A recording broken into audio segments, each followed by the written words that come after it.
I think what I have in mind as just like a general structure is I'll do a very brief introduction summary of the topic. I expect all of you to have, gone through the material and have some sense of what we're going to talk about. And hopefully the title was provocative enough. I'm very happy that you all attended. Uh, and then after that summary and introduction, maybe given the amount of people, I don't want to go straight into like a free for all.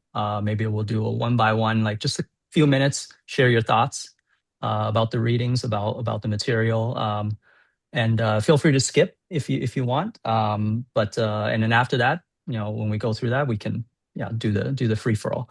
How does that sound? Sure. Great. Yeah.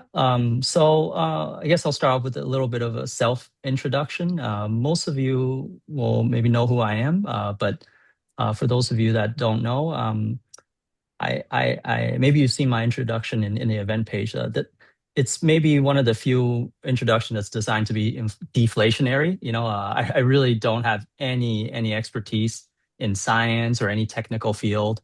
I draw for a living. I appreciate beauty, I appreciate goodness, and I appreciate truth. And I see all these three things as convertible. And that lets me kind of like jump across disciplines and talk about these ideas that I find interesting, which I think is maybe in a way related to how Levin approaches his work. Like these traditional conventional disciplines just don't really kind of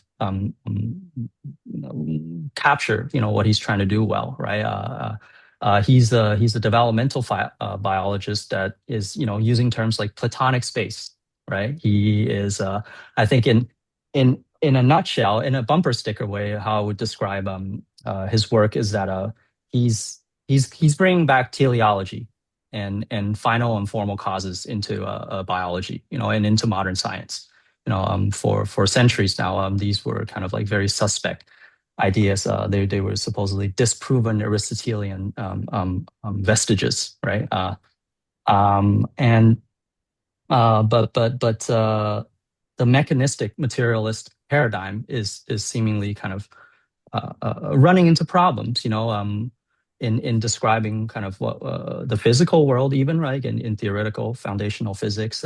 In biology, biology never really could fully do away with teleology, right? The idea that like the creature animals have a towardness things, right? Like they have an end, they have a purposive kind of motive, right? Now, the interesting thing about Levin is that he's not just speculating about these things, right? These ancient ideas, right? He's not a philosopher. He's always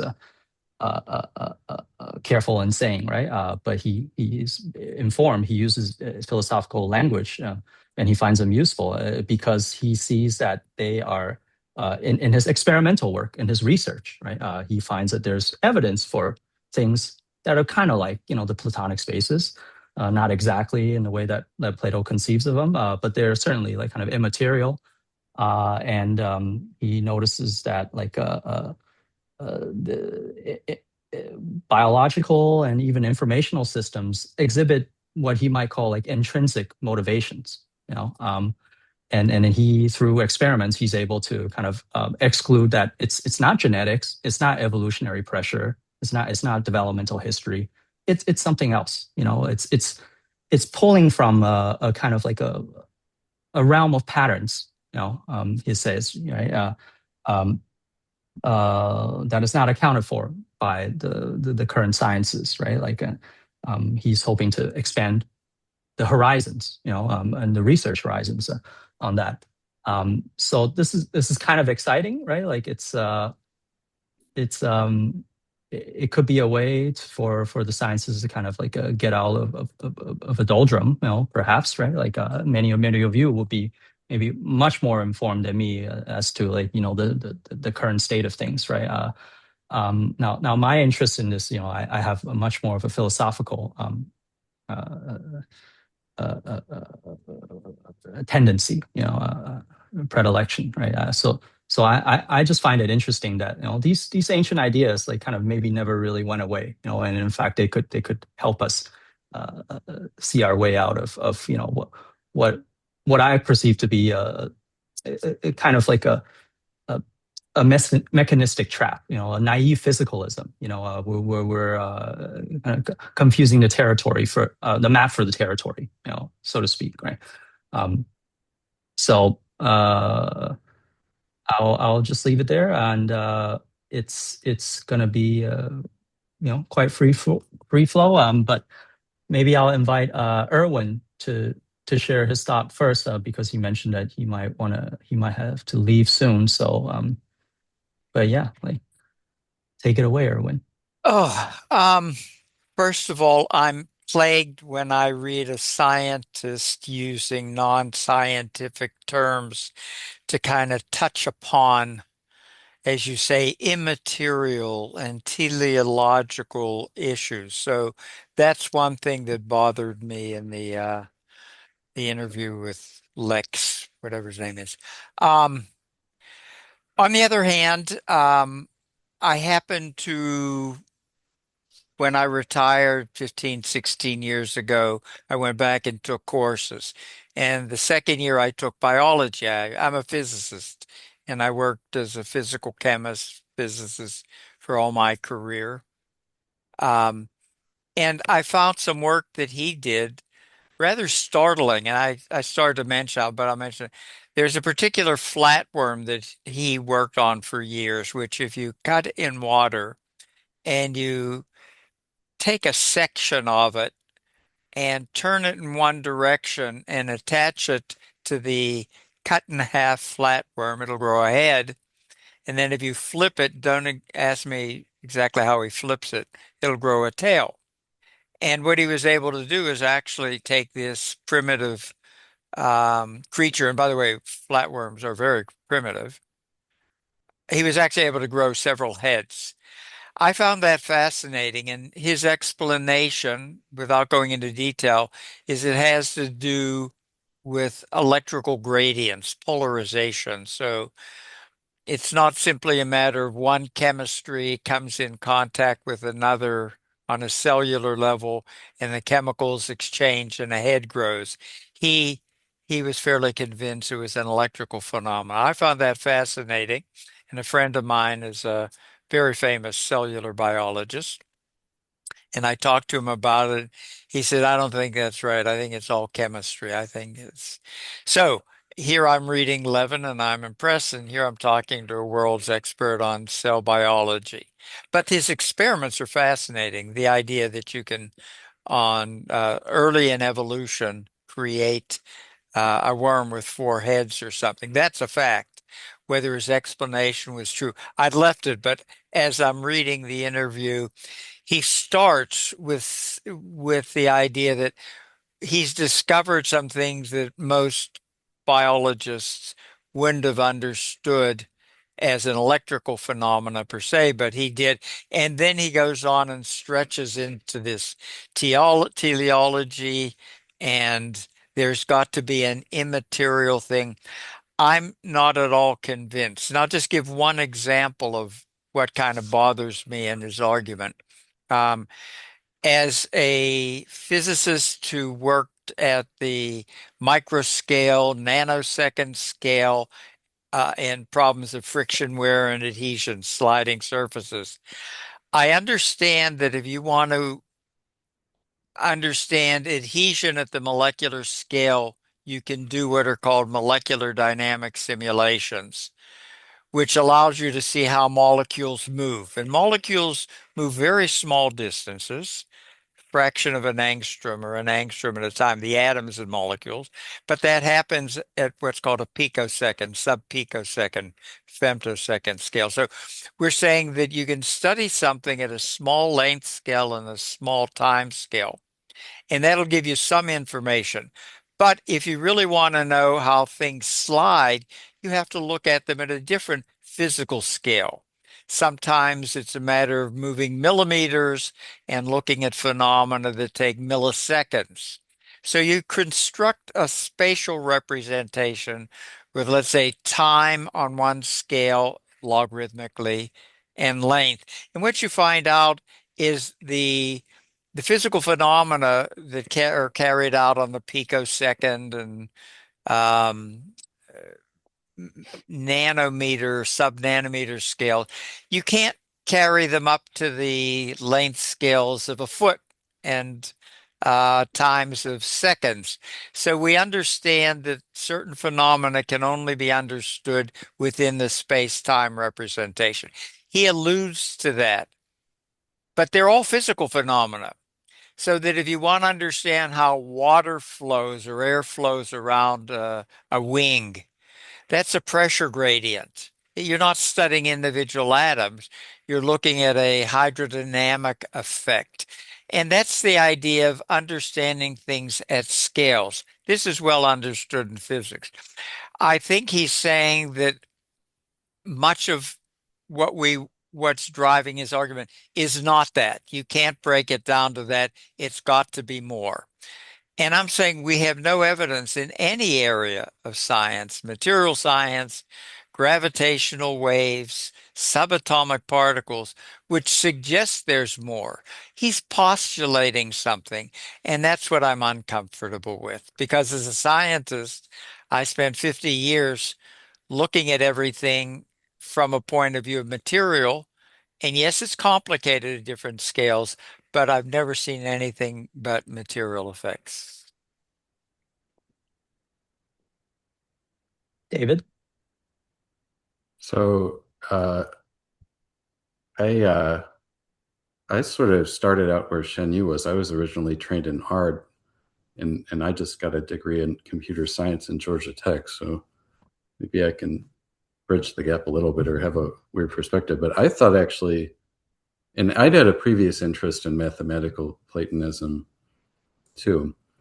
Um, but one of the things that kept, let me start with something Erwin was saying, and that, and I wonder what he might think of this. But the thing that stuck out to me about Levin's discussion of physics was he kept talking about our universe being haunted by mathematical truths.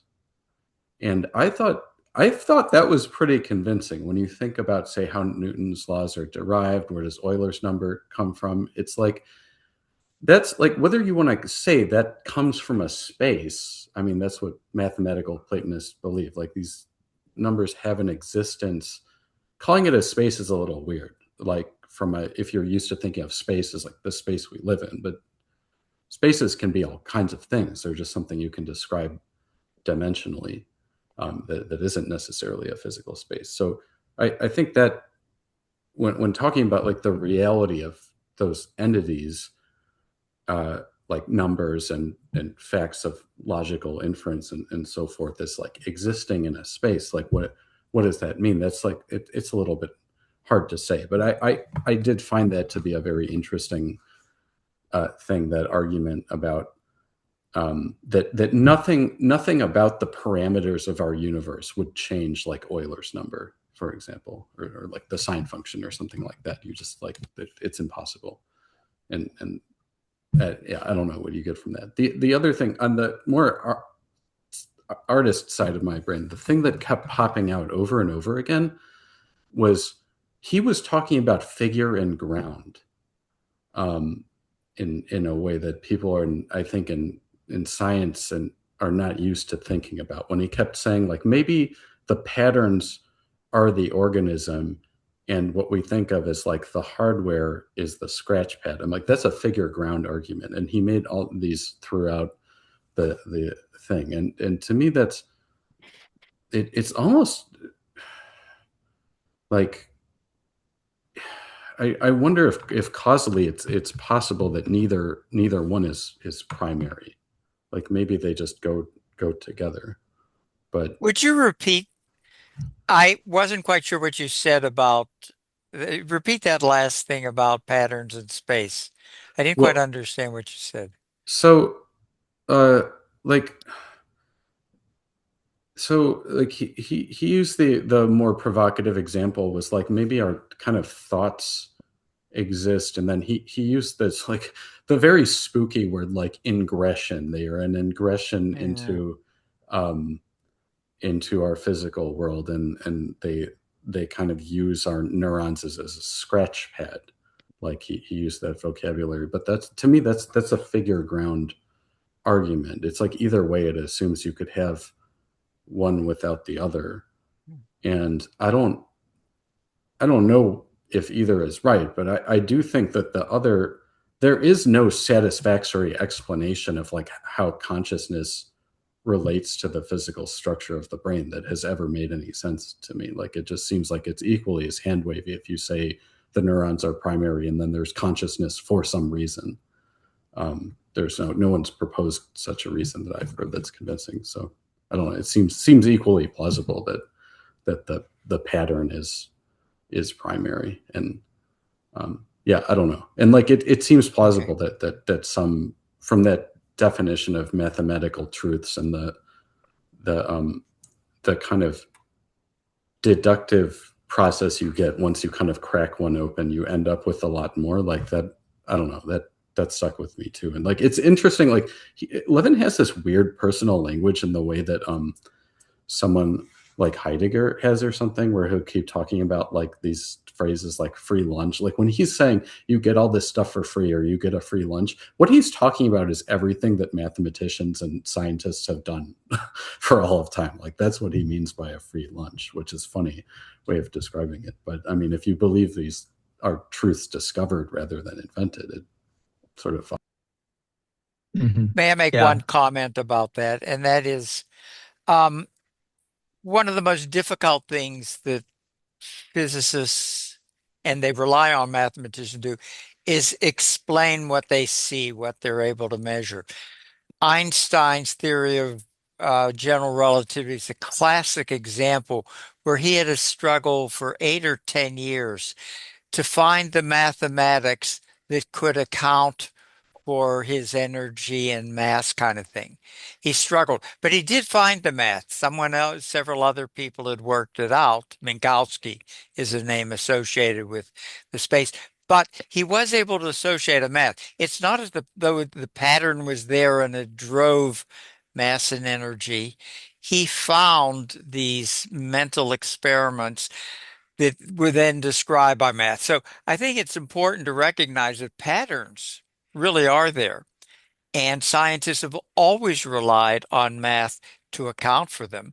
And in the past 30 years, there's been something called string and superstring theory, whose math can explain much of pulling together the four forces of nature the way nothing else did, but they can't be verified experimentally. So we always have the patterns. And we always have patterns with predictions, but unless you can experimentally verify, it's not considered evidentiary as a physicist. So I agree with you. There are patterns, and math has a lot to offer the physical world. But the thing about science is you have to have your math come up with predictions that are testable.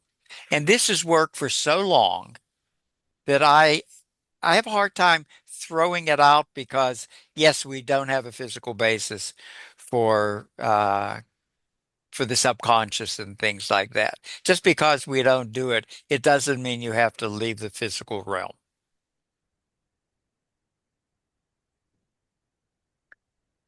Robin? So I read his article first, and I just kept thinking this is a chicken and egg issue, and I still think that, which is that they co-evolved. I don't buy this pattern thing. I think it's in the realm of metaphysics and in the realm of basically untestable, unfalsifiable. But that. He starts off, but in his interview, what bugged me right off the bat was he sets up a couple of straw men. One is he talks about physicists and their slide rules and their math. And then I immediately thought about Einstein, who was thinking, he came up with this, famously by just a thought experiment. There was no math involved at that point. And then he, as everyone just explained, he went to see that if there was math to go with his insight, and then, obviously we know the result. And the whole field of theoretical physics is people like, the Brian Greene and the string theory. And, I mean, they're thinking and then they try to figure out how they can test it. And so this idea that these nerdy guys who are all about science, I mean, they're like Levin, they're just, going out there and thinking and then trying to see if they can make it falsifiable, make it testable. And so that bugged me, but also then he had that whole discussion of categories as if categories are obviously a useful fiction. Sometimes they're slightly fuzzy, other times they're hugely fuzzy. He picks age, which of course is the fuzziest category out there. And it was just nonsense as far as I'm concerned. So I felt like he was, I didn't find him to be intellectually honest right off the bat. I really bugged me right off the bat. And then I also think the other thing that bugged me about him was he had no ethical concern whatsoever about either AI or about playing around with things on the level that he's doing it, the xenobots or whatever. It's sort of irrelevant, but with AI and future and what we've done, and we've been able to already show that you take little strips of DNA and throw them into something, and you can, essentially, we all come from the DNA, and the implications get into Frankensteinian or Gollum or whatever. And I'm going with Gollum, which is the rabbi shut Gollum down. I don't personally want us to go down this path very far. Yeah, one thing I just wanted to mention, first of all, Erwin, we were talking about the math somehow disappearing. To me, in complexity theory, and I couldn't get very far with the thing that was sent to us, but I am reading the book on Notes on Complexity, which I think is basically coming from the same perspective. And it's not, from what I get from that book, it's either math and scientific experiment or something else. It's both and. That there are ways that we learn a lot through science, through experimentation, and through developing theories out of what we observe and then testing it, whether mathematically or with physical experiments. And that's really been valuable. I mean, you just look at all the ways that human health has been improved by those kinds of experiments. At the same time, there's some things that, at least right now, we can't explain mathematically. We can't explain with scientific experiments human consciousness, and not only human consciousness, but I would argue apes, bonobos and chimpanzees are conscious in their own way. We have no way of explaining that. And if you're just measuring all the different little chemicals and pieces of matter in our brains, even if it would be possible, we can't do it. We don't know how to measure what's going on, but we know that it's real. And we see people come up. I mean, Einstein, his way you described, Robin, I think was a good description of how he came up with what he did. That's an example of consciousness at work that we don't know how to measure. Maybe we never will. And I'm not worried about that, because the fact that we can work in those realms like Einstein did, like some of the best writers do, musicians, artists, and for that matter, people who trying to improve human organization, we can do that without having an exact science of it. So personally, I'm not worried about it myself. Anyway, those are my thoughts. EJ? Yeah, so I think I'm kind of with Robert and Erwin on this, in the sense that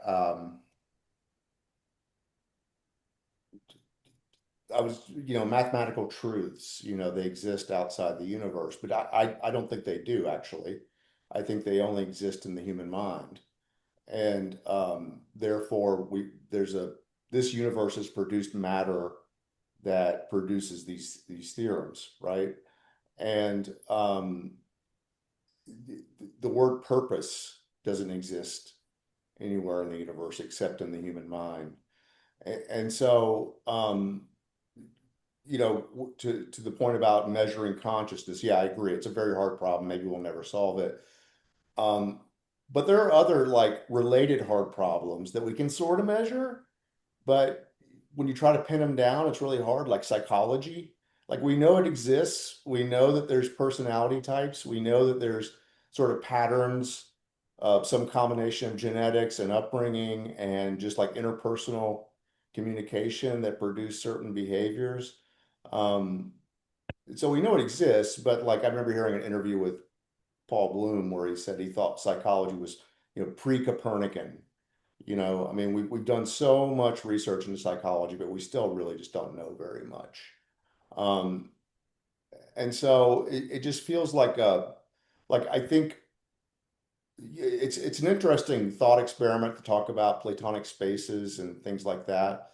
But I bet you could uncover a lot about his theory by talking to him personally and finding out what his psychology is, right? What was his upbringing? Is he an atheist? Was he religious when he's younger? Is he finding God now? Things like that impact thinking, on such a subconscious, unconscious level,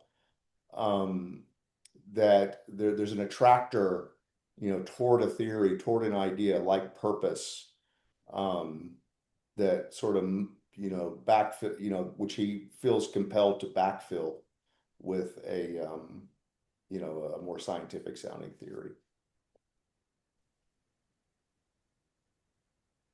Oh, an ad hominem is what you're suggesting.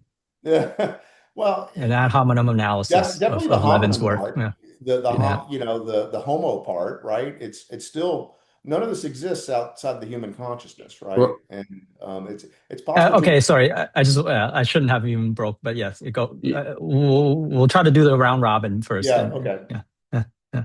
Can I say, just for Cool. background, like the position of mathematical Platonism, which is that like mathematical or logical entities exist, it's not something that Levin came up with, nor is it, I think, particularly rare among philosophers like W.V.O. Quine, for example. I believe that like abstract entities exist in the way that Levin is saying, and he's like an analytic philosopher's analytic philosopher, like super precise. Yeah. Was it Forrest is next? Yeah. Sure. Yeah, so I'm coming at this from a computer science standpoint. And so I went and also something of a chemistry perspective.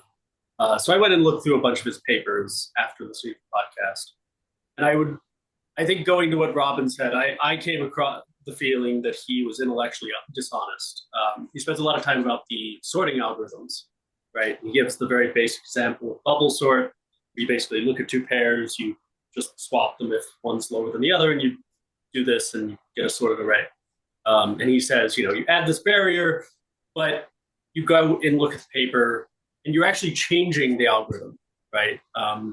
He steps away from the traditional bubble sort and how you would implement it to what I would call like a distributed algorithm, which there's an entire realm of analysis that's just very different, right? He was talking about these things having existed for a long time, but I would say the construction he has is something that is just different, and it would be a different field of computer science entirely. The same, I think, goes for the biology, because the way he set it up is you just take these cells, you put them somewhere, and they start doing these wild things. But that's not how they did it. What they did was they had physics simulations. In 2020, they've since moved to an AI model. And there they have some premise already. They basically say, if we add these types of cells with this types of cell, right, there's like certain cells that will contract in certain ways, other cells will contract in different ways, right? If we put them together, run them in a simulation, do they behave in some, interesting way, right? And that's actually what drove the selection of these biological creations that they made. And that's not novel. I was talking to a biologist who works in stem cells, and I mean, she's trying to regrow livers, right? And they're having pretty good success in like mice, right? So we know we can do these things, and biology does this anyways. But I think one thing I also picked up on, and I think is maybe more interesting to talk about, is he's really interested in AI and LLMs, right? That kind of comes up a lot. And maybe that's the Lex Fridman angle, but like I see this in his papers. There's a lot of commentary about this, but there's kind of the conscious model, right? And that's the LLMs. But I think one thing that we've really seen is that the AIs that are most successful are actually gradient based, right? The stable diffusion, the image generation, which I think has really come the furthest, is all you basically take noise and you drive through a gradient to get an answer, right? And I think this goes to kind of Erwin's point of you can look at this, I think, using a model that he likes, which is AI, and say, well, no, it's not this kind of consciousness that comes about, but it's all these gradients that you're kind of driving through that take you to somewhere, right? Now, is that a Platonic space? I think that's a harder thing for me to say. Trey, you want to say something, or Corinne?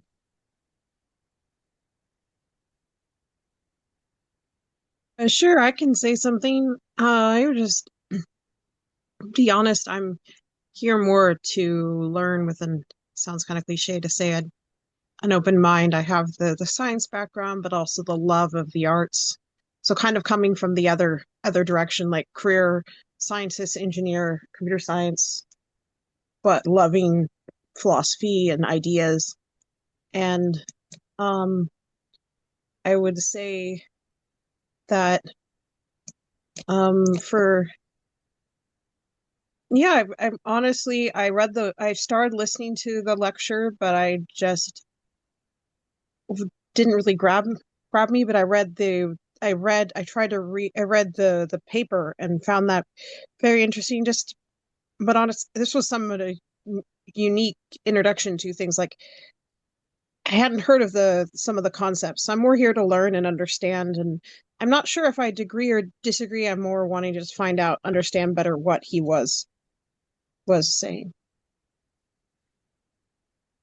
But I Right. did mention offline to Chen Yu that some of the stuff reminded me a little bit of the discussion in abolition of Lewis's Abolition of Man, at least the vague idea that there was some sort of a Tao, or there was some sort of absolute truth out there. Mhm. Okay. Immaterial force. Yeah. Does Trey want to say something? Oh, this is so far out of my wheelhouse. I had trouble following it, or really grasping it.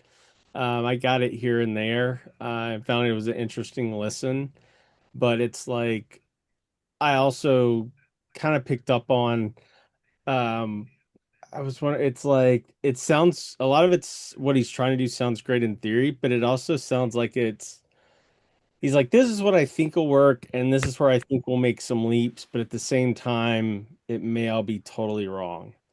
Um, that's just the kind of the perception I had. If I might summarize 3 points here, trying to get into what I was saying, etc. First of all, the simplest explanation for things, which is how science has always worked, the theory of parsimony or parsimony, has seemed to work fine in science for the past 200-300 years. Science using mathematics and experiment evidence has worked very well. And so that I think is very important. You can't throw out the baby in the bathwater, you're in trouble. Secondly, the idea of complexity is very important in that you can't expect to start it as I started to explain this, but you can't expect to start at an atomic scale and explain why your tires don't slip on a road or why things happen. So complexity can be understood, but at different levels, but they're all material solutions. But now getting to a specific question of the unconscious behavior. I was I was really shocked when I heard so many people talk about determinism is probably true because of those fMRI studies, which were able to show that neural patterns preceded actions that people do on a physiological level, which they've been exploring for, I don't know, 20 some years, which leads people like Steve Harris and Denham and others to suggest that even our unconscious behavior is deterministic. Now, that doesn't mean it's true, but once again, in terms of something we don't understand, our unconscious behavior, it looks like the physical sciences are coming up with really much better explanations than, our brain processes something that are Platonic. Is there a purpose that drives us to do this and that? I'm saying that the science, what we're getting, suggests that that's going to come up with the right answers, even in this area of the unconscious behavior. So just to address one of your first points head on, I think Levin would say he's not in any way trying to throw out, what you're suggesting, right? Like he in nowhere says like, math, the concordance between math and physical world, like that's something we should throw out. In fact, he is highlighting the unreasonable effectiveness, the unreasonable convergence that these like kind of Platonic math and the physical world has, right? What Eugene Wigner says, the unreasonable effectiveness of mathematics, right?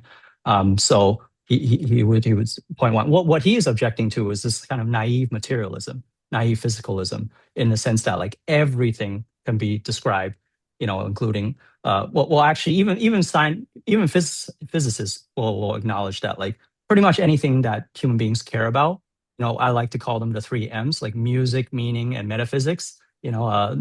Physics cannot say anything about, right? So I think he's trying to precisely not chuck out science in favor of woo, right? He's trying to expand what science is able to talk about, and so this brings me to the other point, right? Like what I found him exciting about Levin is that he's actually very evidentiary, right? Like he's always at pains to say, well, me and my lab, we have like, we have demonstrated and we have shown through our research. So because this is a thing that was brought up by a few of you guys, right? You guys say, well, he really showed no evidence. Actually, I think Levin, like, is at great pains to say that no, our lab actually has, this is not speculative. This is stuff that we can demonstrate. So the interesting thing about Forrest actually digging through the paper is that, I don't know if it's fair to say, would you say, Forrest, that he's just overstating the case? He may have some evidence, he may have demonstrated something, but it's not exactly what he suggested that he did in the interviews. I think it gets more complicated than that, right? Because in the sorting algorithms, he talks about this clustering that you kind of get for free, right? I think if you could show that those types of things are predictable in some way and not just these kind of, because otherwise it's just, you can go to the physics mode of it's an emergent property, it's kind of unpredictable. You don't actually gain any insights, right? You can see these behaviors, but I think anyone who's done a lot of, analysis of large data sets, it's very easy to find patterns that aren't actually there, right? And I wasn't convinced in the papers that they had some control to say, this isn't just randomness that we're, picking up on. Now, he's written many, many papers. I tried to go to the older ones and kind of make my way forward. So I'm not going to go that far, but I think the claim is, I haven't seen utility in the claim yet, which I think would be a big part for me to say, this is really something that we have to be looking at, versus like, there's an emergent property here that's interesting and worthy of study. David? So I thought a lot about the sorting algorithms too, because I've just finished a computer science degree and I've thought a lot about sorting algorithms. And that it's certainly like it's weird. Like it's super weird, and it's super, it gets to like the whole time I kind of felt like half the time like, wow, I feel like I'm 16 years old and like the world is new again, and like there might be things to learn and we don't have it all figured out.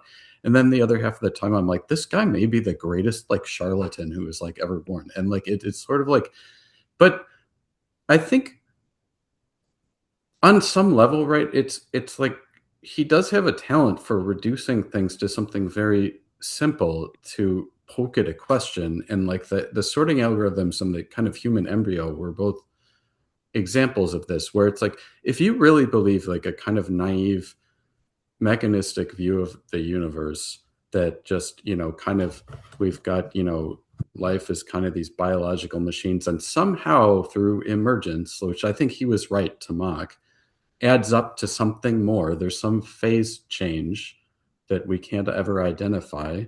That's just as woo-woo as anything. Like that's a super not precise way of thinking. And so in some sense, like if you believe something like that, you do believe that something like a sorting algorithm could add up to consciousness. Um, and so that's one thing. The other thing is I think that we're kind of picking on some of the harder to defend, or I would say, I mean, like some of the stuff about Platonism just isn't a subject for science. And there's other things that he's saying. Like it's not that it's unscientific. It's just science can't say anything, I think, about some of these things. And like, but there's other things that he's saying that I think were a lot easier to defend, like the repeated statement that we can't easily identify what minds are.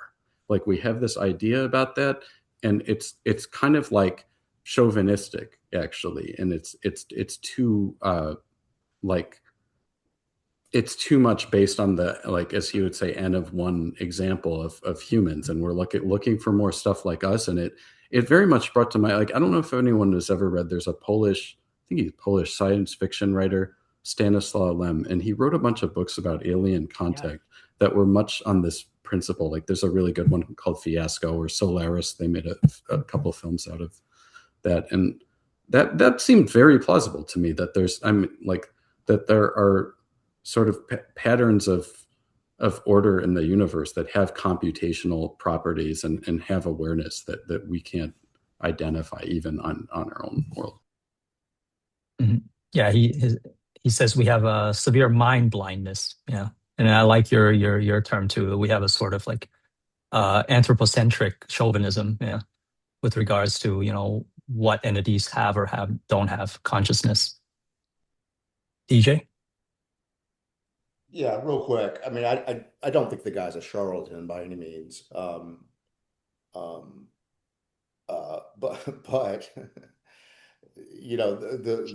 the sort of appeal to we do this in a lab, that's kind of Andrew Huberman's stick too, and I think he is kind of a charlatan. So that doesn't really carry any weight with me. And just more broadly, I mean, I've been sort of chatting with AI about some of these things while we're talking. I just still feel like there's just a lot of survivorship bias around kind of Platonism, like we find some that do describe the physical world or are useful in some way, but there's many, many, many more that are not.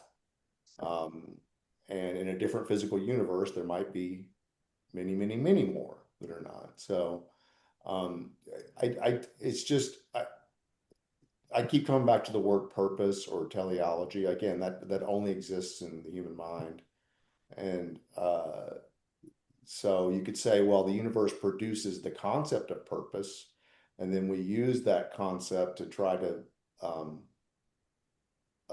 explore like what is reality, and that's probably a useful construct.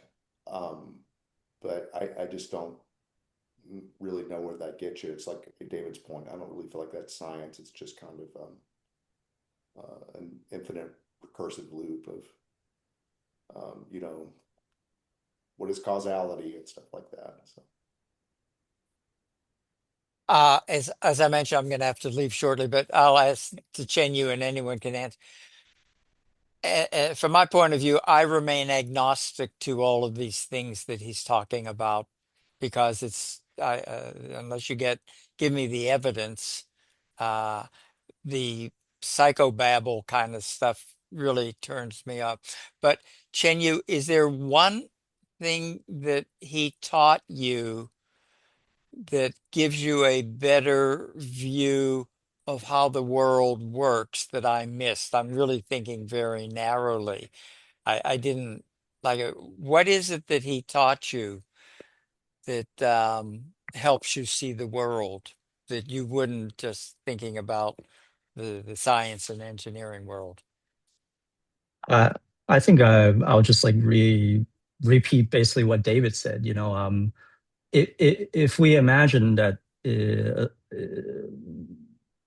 it's more of a panpsychist paradigm that we're in, like then that phase change between like inert dead material into minded bodies, like that's kind of like uh, we don't have to invoke any sort of magic or mystery, right? Like to explain that phase change, right?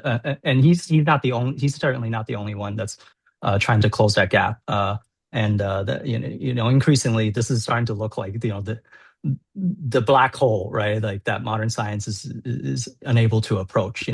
And many other thinkers have proposed that might it be because we are approaching it from using a method that expressly excludes mind, expressly excludes subjectivity, and then we have mistaken a methodology for metaphysics. It's interesting when somebody said like, oh, this is metaphysics. In fact, modern materialistic science, that is a metaphysics. It's just an unacknowledged metaphysics. And I think many materialist scientists are maybe not as agnostic as you, Erwin. Many agnostic materialists, many materialist scientists, they're not agnostic. They are faithful of the materialist physicalist paradigm, right? Even if they may not be conscious of that. Like I remain agnostic like you too, right? This is not my area of expertise by any means, but it seems to me like at least one way of approaching that gap, right? Like dead material, living human beings, living entities. Yeah.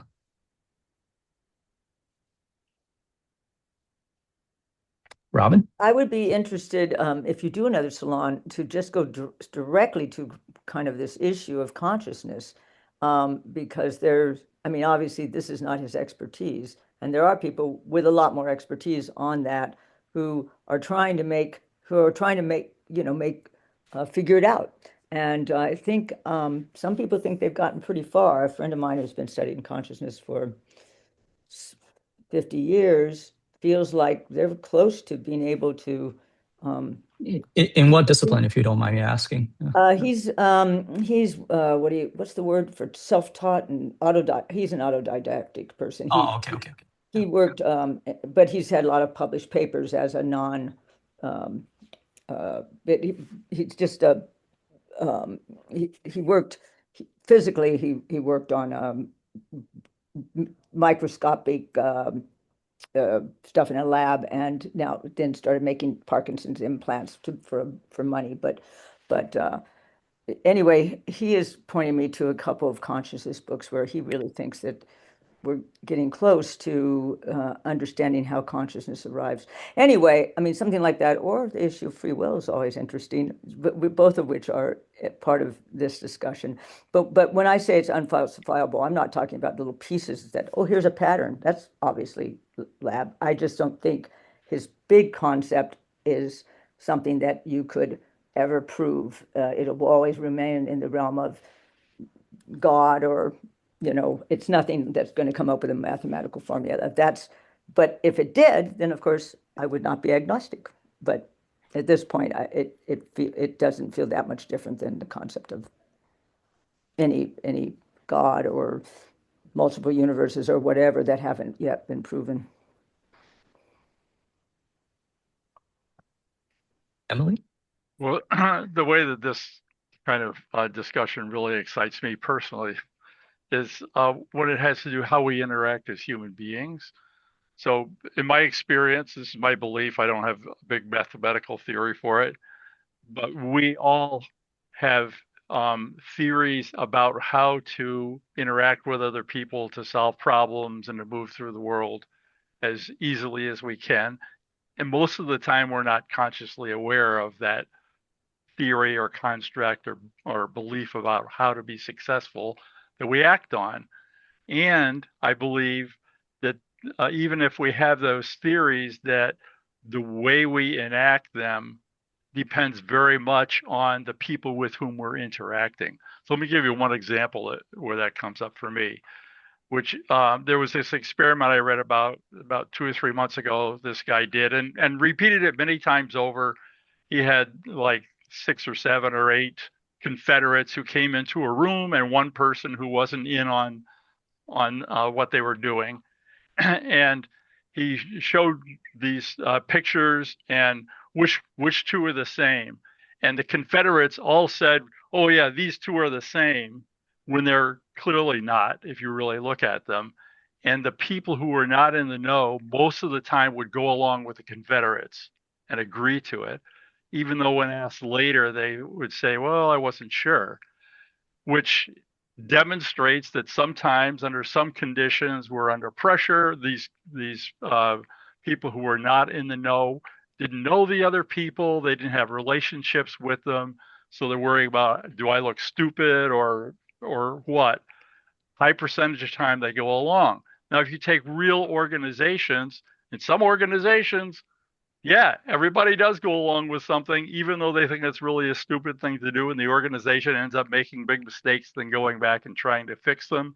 Other times, somebody is like, even in that experiment, there were a few people who didn't go along. We're like, no, those aren't the same. There's always some people who are even more likely not to go along, even in the so-called normal world outside of the experiment. And so there are ways that we interact with each other that we can't predict.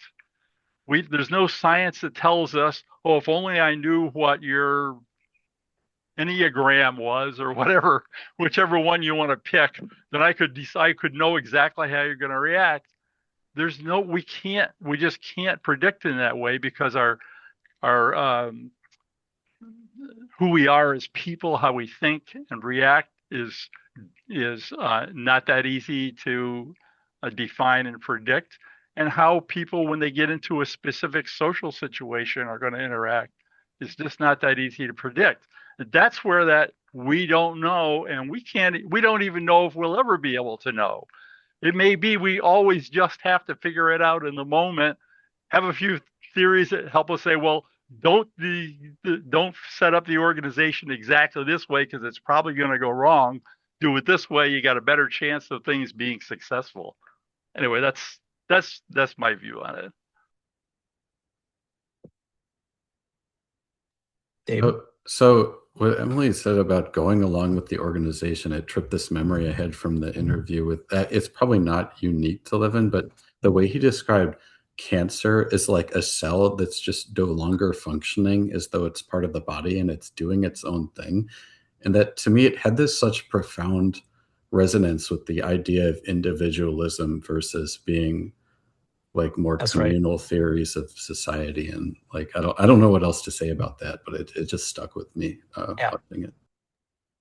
I think under the Levin paradigm, that's more than an analogy, right? Because he wants to say there's a spectrum of mindedness, right? He wants to say the single cell can and do have intrinsic motivations. They have something what might be called a purpose, right? And it's just that when they're disrupted, when they're coherent, like their membership as part of a group gets disrupted, they see themselves as isolated individuals. Yes, we get what in the cellular world would be a cancerous manifestation. Yeah. So that's and then to this thing about non-testability, like I again, this is beyond my ken, right? Like of being like sorting through the paper and to me, Levin is doing his damnedest to make these theories testable, right? And then his constant invocation of like, oh, my lab and my paper and whatever.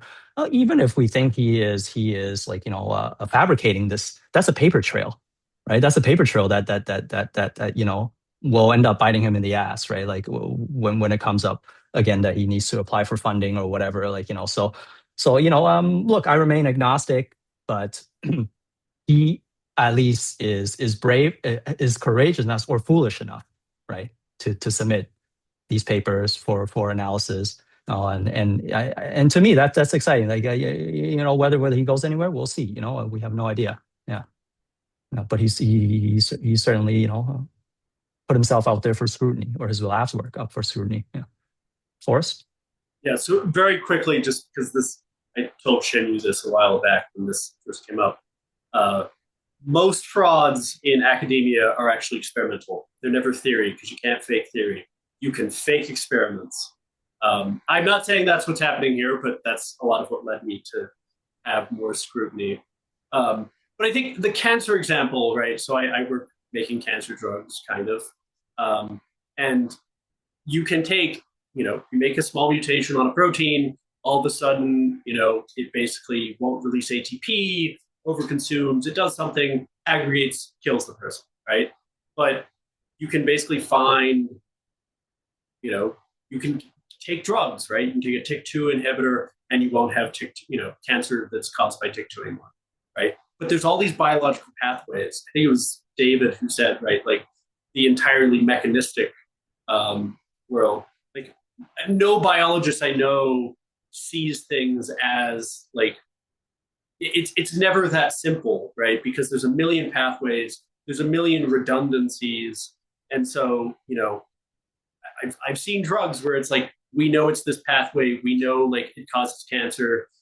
You knock down that protein and then you put it in people and a different pathway that was seemingly unrelated pops up. So maybe that there you could say like, there's this bigger aggregate Platonic space, right? There's something in that pathway that kind of drives towards this. But I think it's one of those things where you can't really distinguish between an emergent property that you can't see and some sort of Platonic space that's, I forget the exact word, but, invading, right? And so Ingressing, yeah. Ingressing. So yeah. I struggle because pull from above as opposed to push from behind, if you could put it that way. Yeah. I will say, I think one thing that I should have said this while Aaron was still here. I think one thing it did convince me of, or it was a compelling argument, is thinking of using behavioral science to look at emergent properties, right? I do think he is right that science is very narrow and tends to use the same tools. I mean, my field was basically revolutionized by natural language processing, even though why is natural language processing and chemistry related? So I think there are some things to take away here, but the philosophical, emergent property versus Platonic space, hard to parse.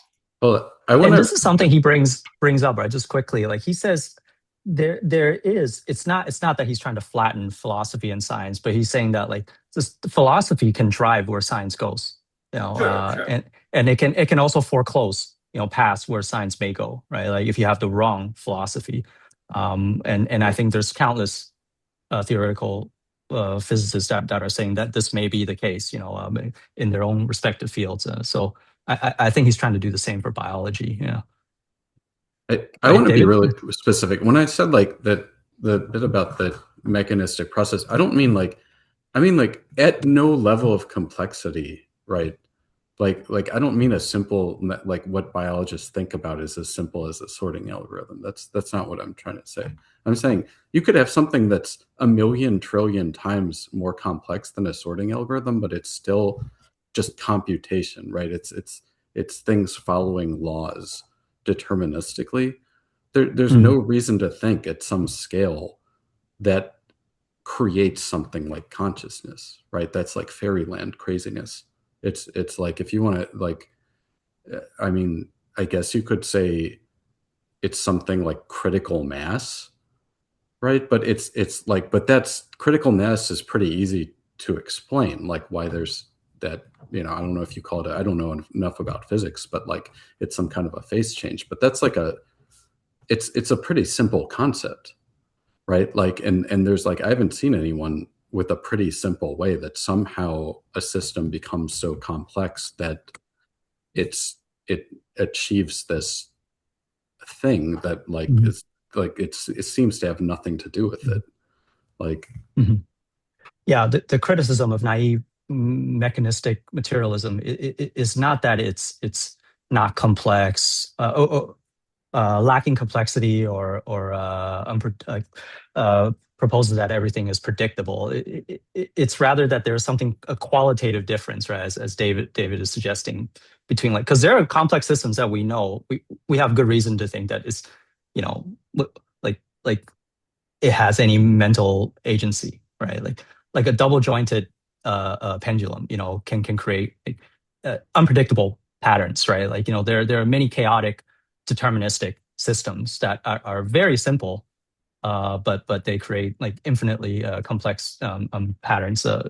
But the criticism of naive mechanism is exactly as Dave says, that there's something about like kind of certain entities that are able to go toward something of its own volition that's not merely explainable by, like, say, like the materialistic determinant conditions. No, this is what I meant when I say it's not pushed from behind. It's kind of like lured from above or in front. You know, pushing from behind would be like, well, everything is reduced down to like atoms, molecules, cells, and whatever. Right? You go up the chain, right? And then like whatever you end up is just like kind of random mutation, and then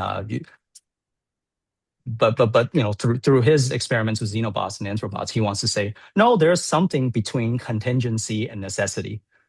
There are certain systems where choices are being made between the necessity of the physical laws and then the contingency of just pure random mutation. You know, there's something in between that space, and I think that's what he's trying to explore. Yeah. But I think that's where I find his biology experiments frustrating, right? Because he's not able to show that, because he's not randomly selecting what bots he's building, right? He is using mechanistic views to build simulations to determine what he will make, right? And so you aren't saying, right, like if you went and just made, you know, I mean, you can do this, right? You basically would build like a 2D representation of, you know, productivity and like gene expression, right? If you just like generated a uniform distribution there, and if you found things that were, you know, surprising in some way with different gene expressions, I'd find that more compelling to say there's something more fundamental going on, right? That you can't kind of, you know, these things don't map cleanly to each other. But with what he's doing, he is biasing himself to looking at a space that mechanistic views tell you will work. So that's it.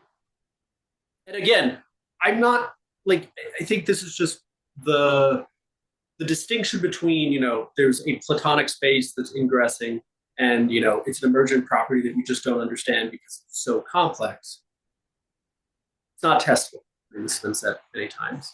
But quickly, to go to David's point of like, everything's deterministic, right? Like, that's not how science thinks about things anymore, right? Everything's a distribution now. Statistical thermodynamics, a field I work in, kind of is a great example of that, right? You know, it's just basic atom motion, right? But you know that the properties that are going to come out of that are distributions.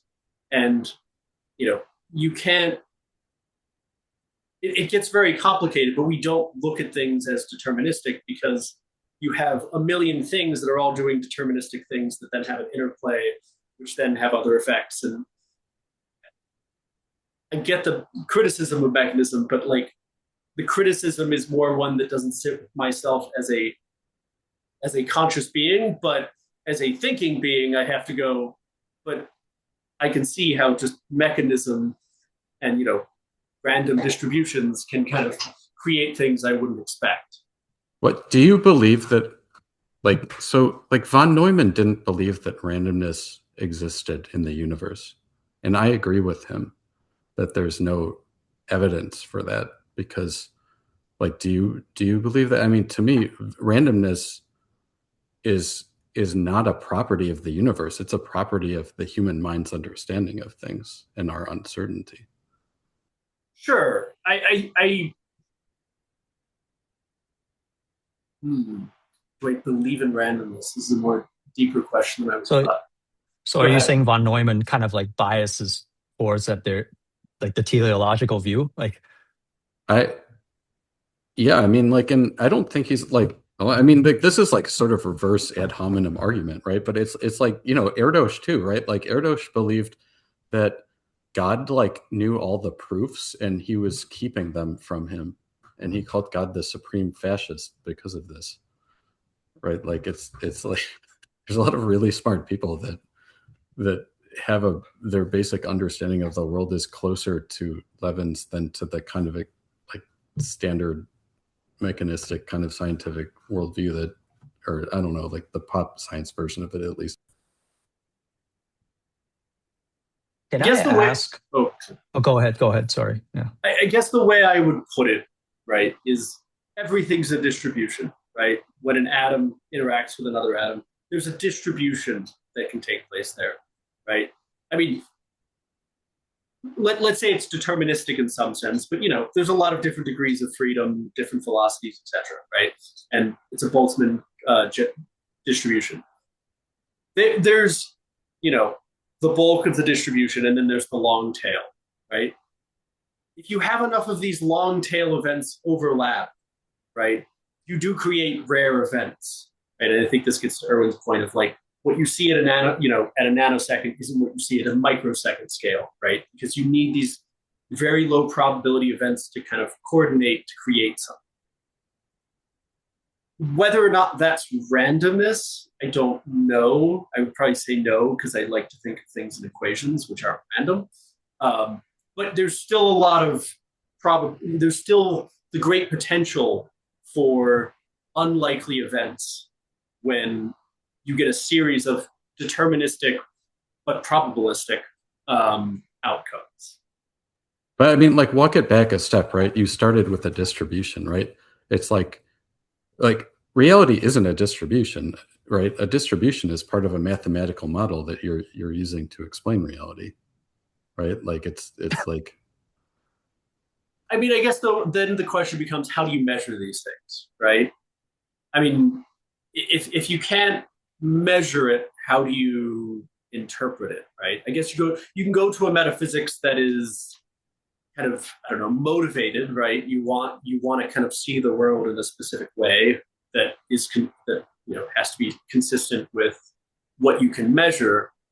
But I guess I'm not saying like don't sample things and stuff. Like I guess what I'm saying is like let's take like a really simple phenomenon like height of, you know, American men, right? Like it's like, yeah, if you sample that, you could make a prediction that this will follow like a Gaussian distribution, right? It's a very simple mathematical model and the data will fit it like when you sample it. But like, do we really think that somehow the height of American men is being caused by this like hump-shaped curve somewhere in the universe? No, of course not. That's like not, there's no Gaussian curve in our DNA or something that's causing that. That's the model just describes it.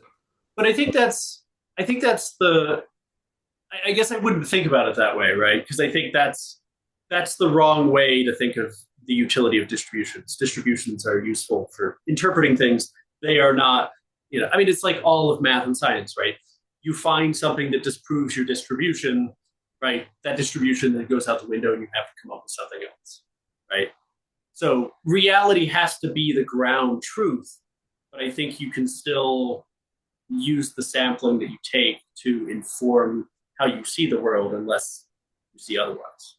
No, I mean, like, I'm not saying don't use a mathematical model. I just think it can be easy to confuse the mathematical model with, I think, especially in physics, with what the world is. It's like just because you have a mathematical model that can predict what's going to happen very well doesn't mean that what's actually causing things to happen is congruent with that model somehow, like it's shaped like it, I guess.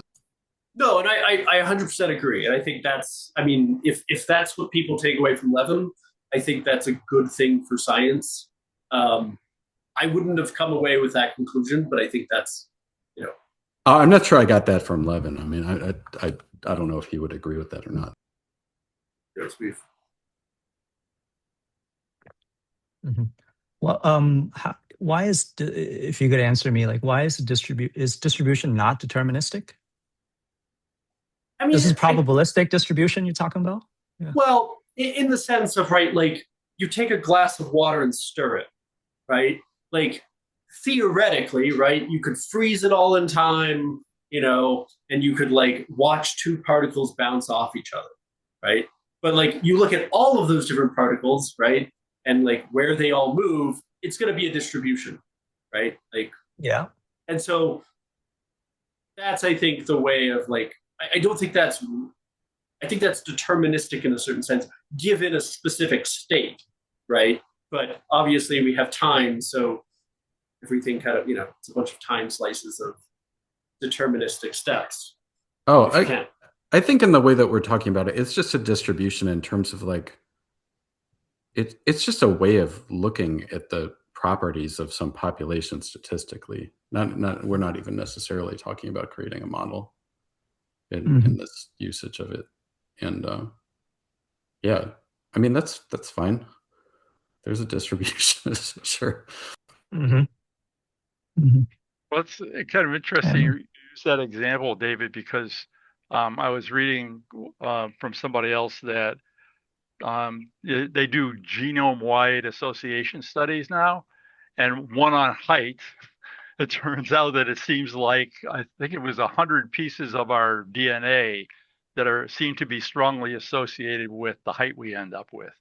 But they have no way of knowing which of those are more alive in a given individual, and which ones are exactly determined. It doesn't seem like it's, these exactly determine your height in some way. It's just they don't know exactly what the proteins and the other substances are that are exactly doing it. But it seems clear from going through, and I believe they use millions of people's DNAs to study this, that there is an association, and maybe that'll lead further down the road to, well, this one in particular, in 30% of the population, under these conditions, actually makes a big difference.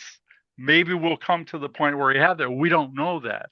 But there is the distribution, and then there is these genome-wide association studies. They're both seemingly valuable information, but they don't help us to really do very much.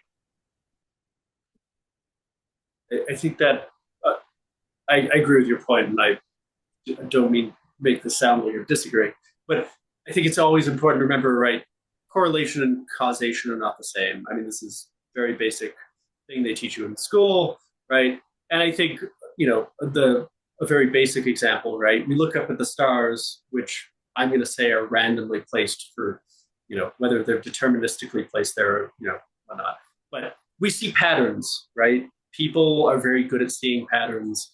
And I think it's always, it's a lot of work to make sure what you're seeing is not a random pattern, right? And that that correlation is actually there, and not, the number of spiders in Idaho correlates with, the temperature in, Wisconsin. Like, those things don't relate to each other, or if they do, a lot more has to be done. This is like and you think Levin hasn't. Go ahead. No, I would say, man, if you study machine learning, not only is, like, this disregarded, it's thrown completely out the window. No one cares about causality in statistical learning. It's 100% correlation. But I think that, it's really hard to prove causality, just period. Oh yeah. It's a hard thing anyways, right? But we know there are things that correlate, or, depending on how you look at the data, correlate, that have really nothing to do with each other. Or we are living in a world in which we really don't understand reality at all, and we have a bigger problem than we thought. I really think that, you were saying something earlier that kind of related to this, which is like sometimes we see patterns in data that aren't really there. And I think like the whole time I was studying machine learning, I just kept feeling like something was being glossed over, not in that happens, but like, how do we know a pattern is really there is a much harder question to answer. Like, this is the real pattern. Like, everybody that studies this, you're taught about overfitting and stuff, and like, yeah, okay, we understand that exactly memorizing the data, but like, what does it mean when we've got like a data set of engineered like tabular features to have like the real pattern, right? Like, there's nothing in our intuition of like, say, some financial data or something that corresponds to like the real pattern of like a simple moving average of some stock or something, but like we act like there is when we're modeling those things. And like, I don't know, like I feel like we could get into this, but it moves away from the discussion. Yeah, sorry. Well, no. And what was I going to say along these lines? And along those lines of like, how do we know a pattern when we see it? Levin wants to ask, how do we know intelligence when we see it, right? How do we know what mindedness is, right? Like he has like a definition, a working definition that he gets from William James, right? Which is the intelligence he equates with like the ability to solve problems in novel ways, right? But then Forrest, you're saying you're skeptical that he's actually done the due diligence to demonstrate that these systems, biological or informational, is demonstrating those kinds of behaviors, right? Is that fair characterization of your criticism? Yeah. But then do you at least like kind of assent to the standard? Like, if we could demonstrate that, okay, certain systems, biological or informational, how do we demonstrate intelligence? Yeah, no, I think in your mind. I think this kind of goes to just a more fundamental problem of consciousness, right? Like, I think we struggle to define ourselves, and I think once he starts like talking about other minds and like interfacing with other minds, kind of the transhumanist perspective, like that becomes very hard to think about. I mean, the great example I would say is Flatland, if anyone's familiar with it. Yeah. It's a circle is visited by a sphere, right? Like, how do you even like begin to kind of step outside of your own confines? Yeah. Well, the conundrum is he's trying to explain what consciousness is by this kind of mind everywhere paradigm, right? But so if we kind of like foreclose that path, then we really do have no hope of actually explaining consciousness, right? Well, if we take it seriously and that everything is on a spectrum of consciousness, I'm not sure what that actually does, other than like just add confusion, right? Like, how do you handle ethics, right? Do you treat a sorting algorithm with like different ethics than a rock? Like, we already let's get into that. We already do that.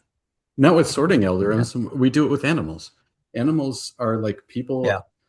Generally speaking, on average, people believe that animals deserve somewhat similar consideration to humans, but not exactly as much, sometimes more in some cases. And then in some cases, it's okay to just eat them as long as we can't see the process. And then some people will kill the animals and eat them. So like, that's pretty close to what you're saying, right? Like that we've like... Yeah. But I think it gets when you have, though, I feel like maybe this is his kind of categorical perspective, right? We kind of have animals, which we can relate to and see things that are clearly like us in many ways. There's us, and then there's everything else, right? We don't really have the sliding continuum. I guess but our sliding continuum of like animals isn't based on, intelligence, right? We'll treat a dog better than a pig, like we don't care about the intelligence similarity so much as the, kind of more subjective things, right? Like cats and dogs are cute. The us-likeness, that's what I would call it. But it's not us likeness, right? Because Yeah. pigs are more intelligent and behave, in more complex ways.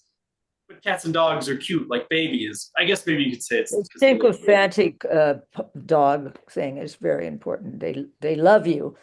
they I love mean, you. Yes. I mean that's why dogs, right, baby? That's you love me.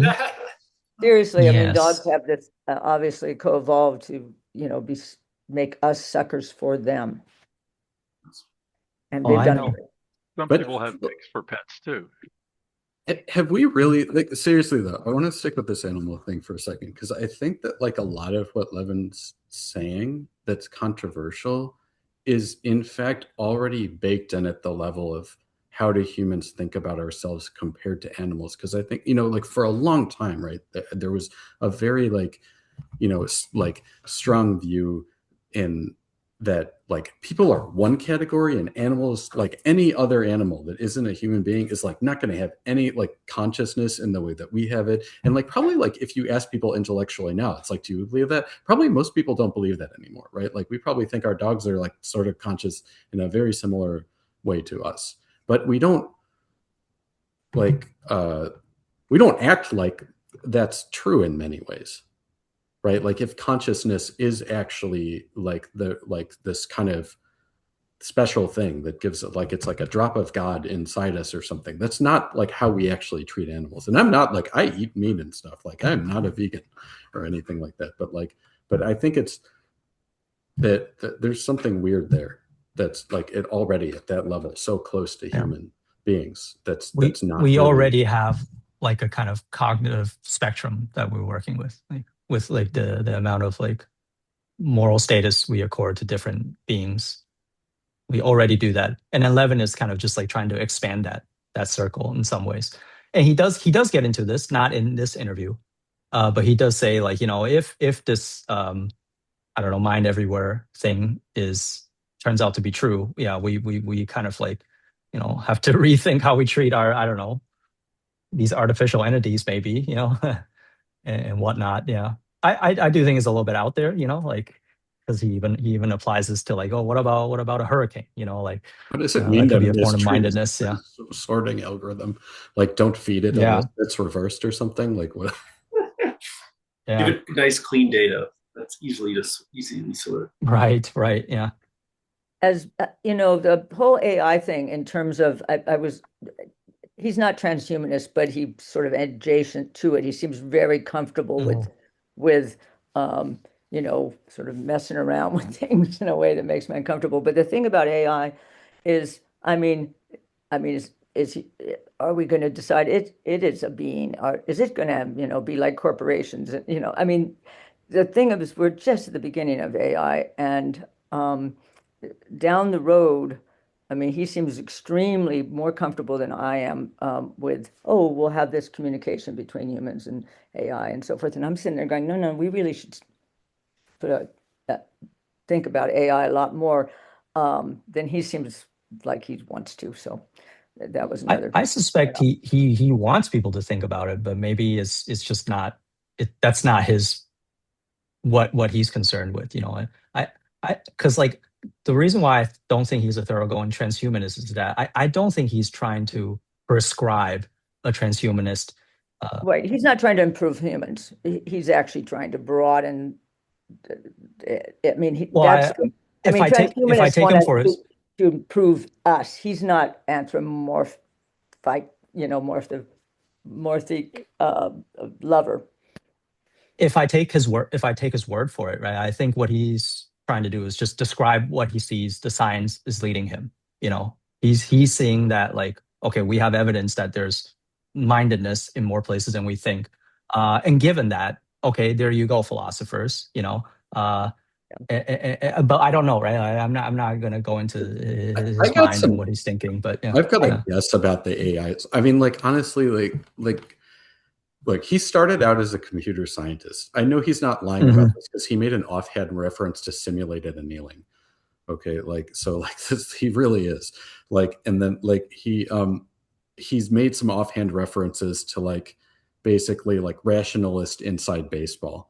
Okay, if you come from that cultural background, you've been hearing the like less wrong people screaming that the sky is falling, or their opponents screaming that this is like the like new, singularity happening. And like, if that's not your thing, maybe you're just sick of it and don't want to talk about it, in at least in those terms. And like, you have other interests that like you're just like, this is not like me personally. I'm just kind of like, I don't think what we're developing in AI is as powerful as people think it is. And Not yet. therefore I don't think the course that we're taking will lead to anything. Right. I agree that large language models aren't going to get there, but it doesn't mean that isn't going to be somebody who comes up with something that gets us to a path that makes that jump. Possibly. I just think that like, whatever you think about that, I think it's fair to say that for some people and for some people's interests, those conversations have been going around in circles for a long time. And a lot of the people who participate in them haven't bothered to gain much actual competency in like how to build machine learning models and things like that. And it's frustrating if you have taken the time. And since Flatlands was brought up, can I, if you guys listen to the interview, you remember he has this very interesting thought experiment about super dense beings. And then they come to the surface of the Earth, and then they see kind of basically us as like moving plasma, as just patterns, right? And then it turns out those super dense beings, one of them is a scientist, and they're like studying this like moving plasma. And they're like, hey, it looks like they have intentionality and agency. It looks like they're solving problems, And then his colleague, super dense colleague, says, well, what's their kind of like lifespan? About 100 years. It's like, oh, no way, nothing real could happen in that 100 years. So, do you guys remember that in the interview? That was really interesting, right? Like Stanislaw Lem kind of a thought experiment. Any thoughts about that? Like, kind of like, does it say anything, about like kind of or is just like so like because. Does he have a point, right? Like, this is kind of, we are so locked in that one scale of analysis, like because it seems to mirror that flatland thing, right? The flatland story. I guess like one thing I would say is like, if you look at a lot of the things that we've discovered in various sciences that are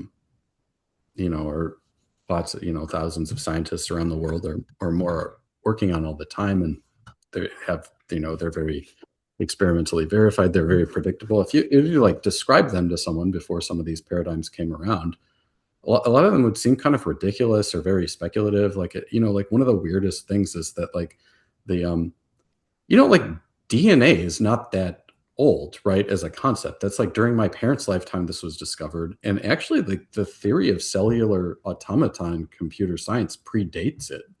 So it was like we're thinking about this, like wouldn't it be cool if a self-replicating, self-constructing system was possible, like mathematically speaking first, and then very soon after that we discovered that's in fact how life works. And like a lot of that stuff just it seems bananas if you hadn't already accepted the paradigm. And like and every time there is a paradigm shift like this, there's all kinds of people that argue against it. And maybe some paradigms should like, sure, there's lots of crazy ideas that didn't work out, but like most good ideas look crazy at first if they're really progressive. One of the and I've got to run in a second, so I'll just do a drive-by. In the Expanse series of books, they made the first 6 into the TV series, but there's 3 more. And in those, there exists, well, they think it's some kind of an entity that sort of exists outside of our understanding of space-time, and it's devastatingly powerful. It can destroy an entire galaxy, not a galaxy, but a solar system, and they discover it sort of by accident when a rocket ship is just utterly vaporized,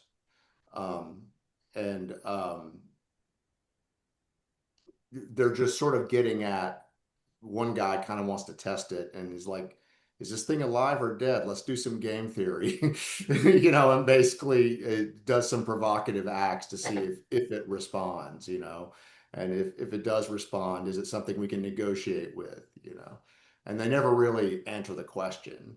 But it's like one of those thought experiments that's like kind of chilling to think about. It's certainly. Yeah, he has another one, right? Like playing chess with Levin does playing chess, or was it some checkers or something with a tic-tac-toe. Yeah, the one who had to count the numbers had such a shittier deal than the one that like could understand geometry in terms of that pair Right. up. Like it was like, yeah, that was like crazy. It just reminded me of that. This was great though, guys. I got to run. Enjoyed it. Do some See more. ya, DJ. This was fantastic. I hope so. I hope so. Yeah. Yeah. Maybe consciousness next. I didn't want to say right away because that's kind of a scary topic, like just I thought this was like an entryway, and then already there's so much controversy about consciousness like in this debate. Yeah. could I ask one thing that kept coming up is this idea of both in Levin's and in this conversation about him is this idea of like, does this space of, sort of like is Platonism a thing, or are some of these properties emergent?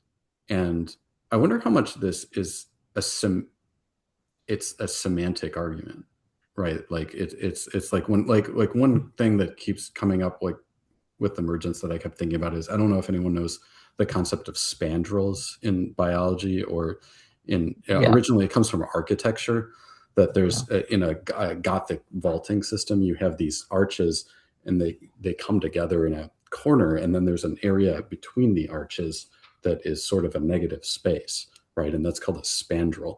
And it's like, is it like, does that have an existence, or is it just there because the arches are pushing up against, and it creates this kind of negative space? And like to me, it's like that seems like that's kind of a semantic question in the same way of like, is something emergence or does it exist?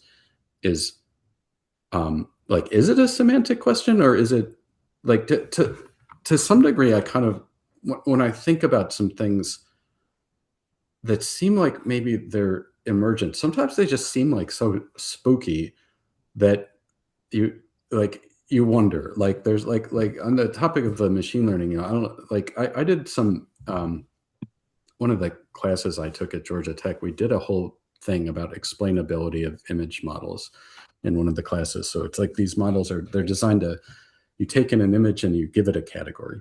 That was a standard benchmark for a while called ImageNet. So you got 1,000 different things that can be in the pictures, and then you have like a data set with 1 million pictures in it.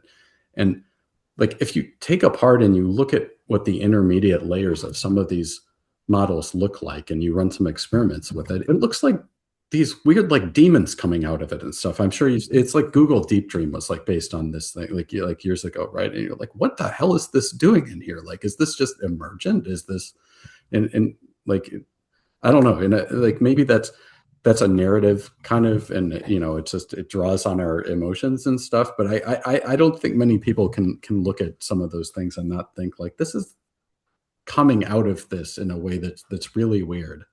And it makes you wonder if it has an independent existence. Semantic questions still demand an answer, I think.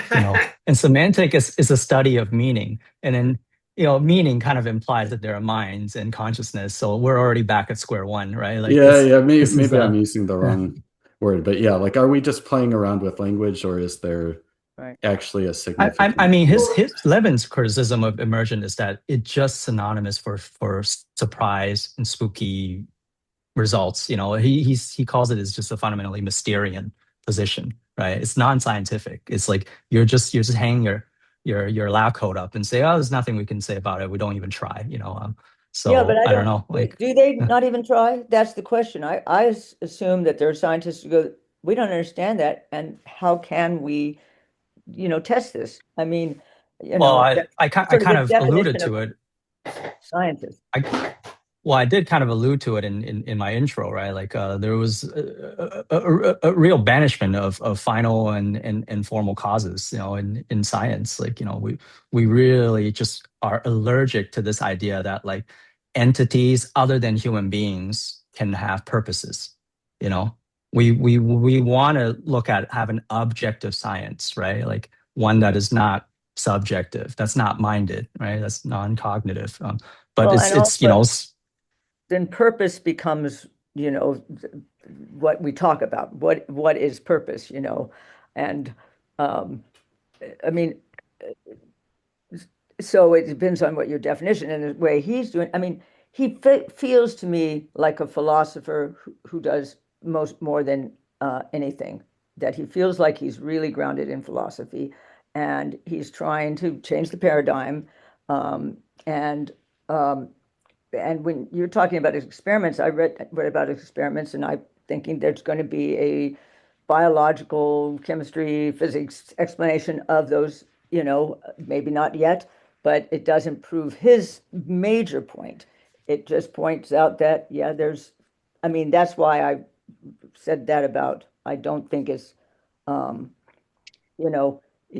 falsifiable. I mean, where are you going to get to the point of saying, oh, this is happening because there is his idea of purpose, as opposed to that, oh, we find out because of this DNA and that, He's not saying, though, that there isn't a biological or physics explanation for the phenomenon, though. That's important, I think. What he's saying is a lot more about these like levels of the stack, right? Like I'll use like something that I studied as an example, right? Like on a computer science, you have all kinds of levels, up from like the user experience all the way down to like the electronic physics of the transistors, right?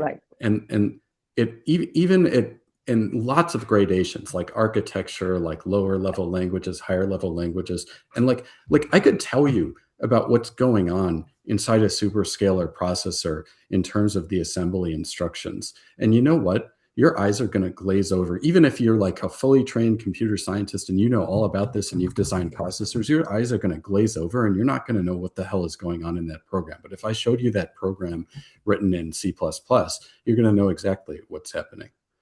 And like that's what I think he's talking about a lot of the time, is that like at some level of explanation, it's like, yeah, the processor executing the assembly like really does explain what's going on in the computer. But from our level of cognition of like what makes sense, if we want to understand like what's the program doing in terms of like user outcomes, it doesn't explain anything. And like he's making a similar statement.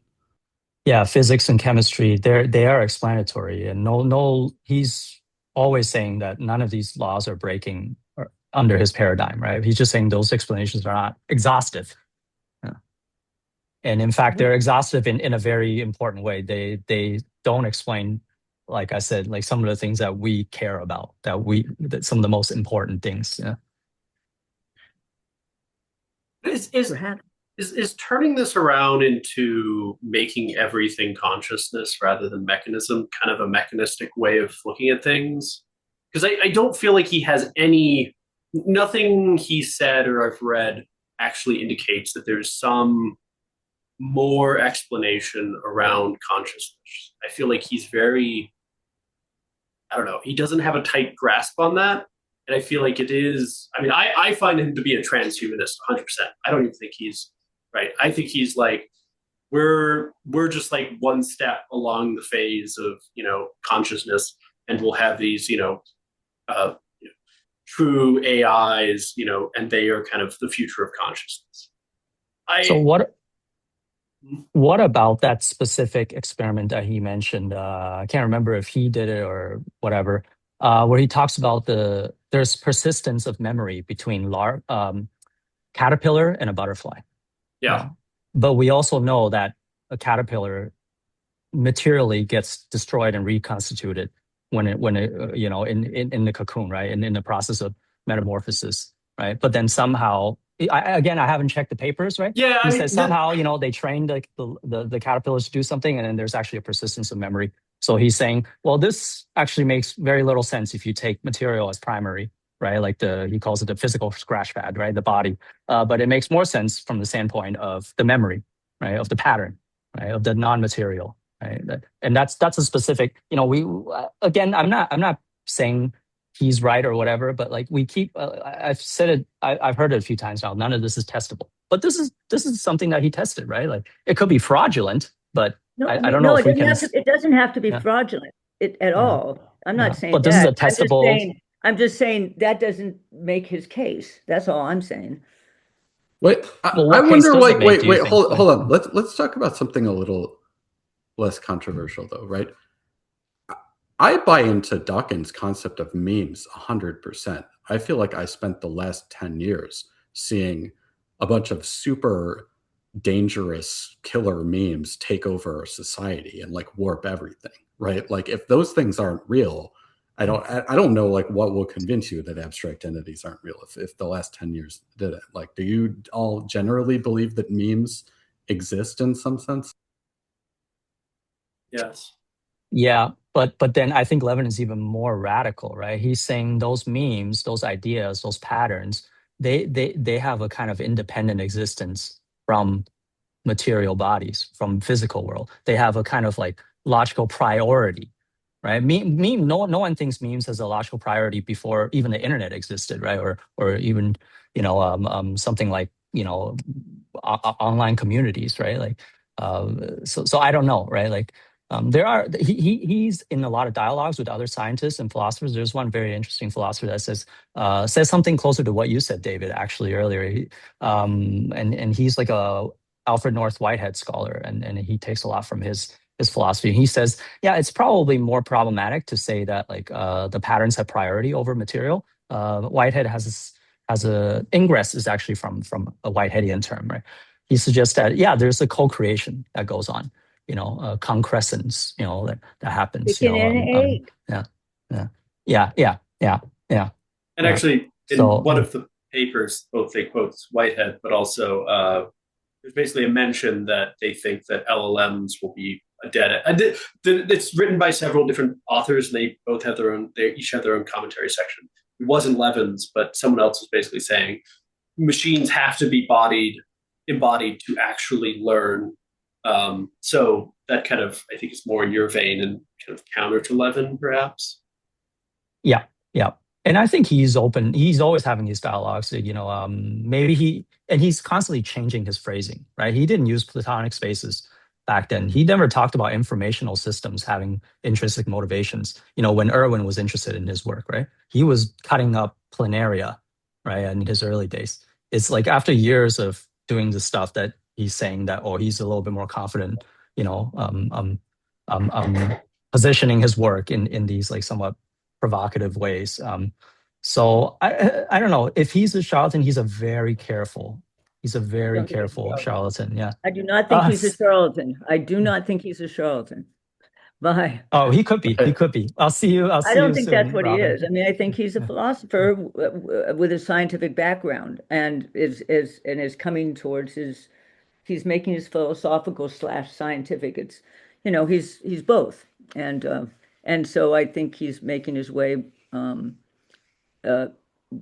that, really going back in time and getting enlarging the cone of, as he talks about. Okay, bye. See you, Robin. Yeah. I think he's a charlatan. Yeah. He's had some very, you think he's very a charlatan? productive. The sorting algorithm thing is tough. Actually, I wanted to ask you for it. Yeah. Go total ahead. Bullshit. Sorry, that is like when I went and read that paper. I'm like, you cannot describe this on a computer science podcast and be like, it's 7 lines of code. Then you go read it.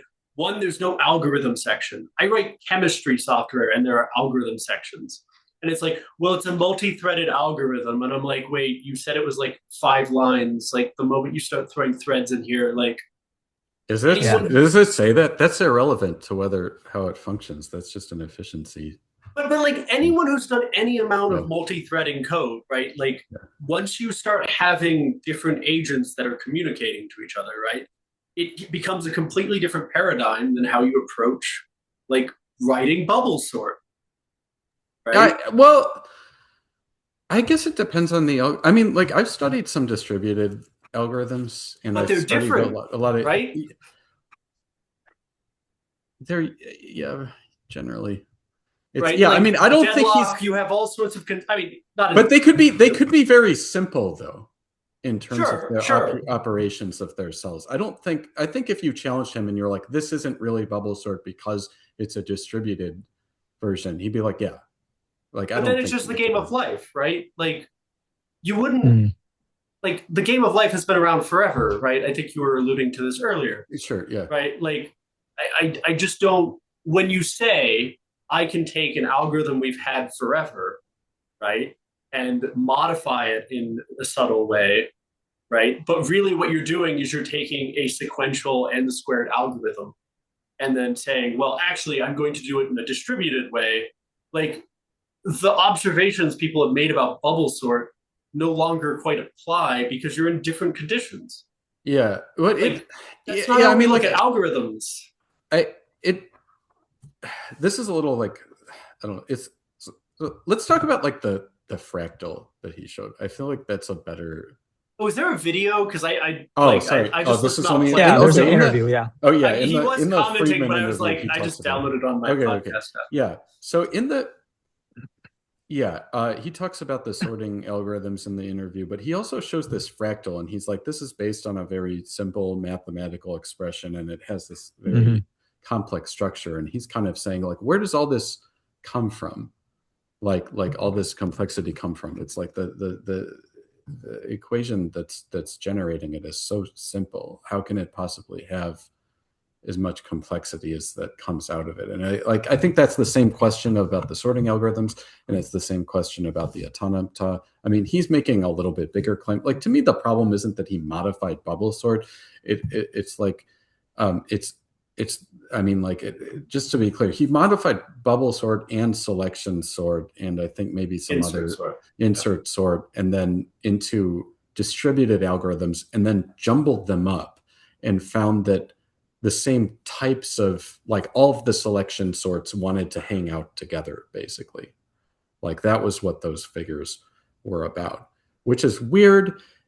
It's not that weird. Like, you would kind of predict maybe something like that if someone asked you if would it happen that way or would it happen the other way. Like, it's like, or neither at all. It's not like shocking maybe, but like, but it did like trouble me that he's saying, well, this means this is expressing this other desire that the algorithm has. And it's like, I felt like that was a bit of a stretch, because I've read a lot of CS papers about things that you can prove about algorithms that are like not obvious properties of them. And, like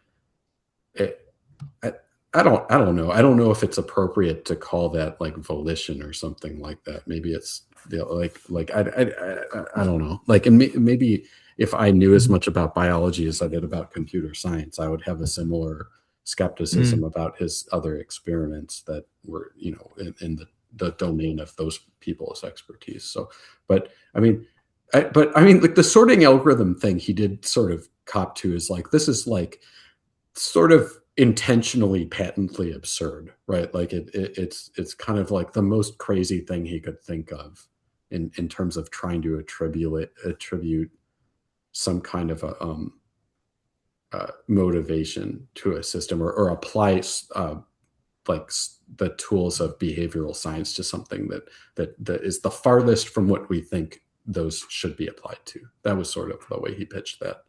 And I think that's exactly my problem with it, right? Yeah. Is if you listen to the words he says in the podcast, right, he makes it sound as if he changed very, very little.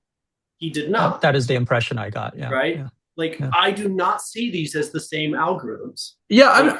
If I told someone to write bubble sort and they wrote what he wrote, I'd be like, this is not bubble sort.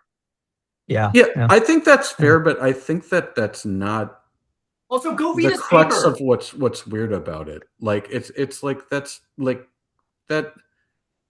I mean, maybe I'm just not hung up because I'm like, I know that the distributed version of those sorts is going to be equally simple. Like, it's not going to look like it wants to. I wouldn't. I mean, I don't know. Like, maybe I'm wrong, but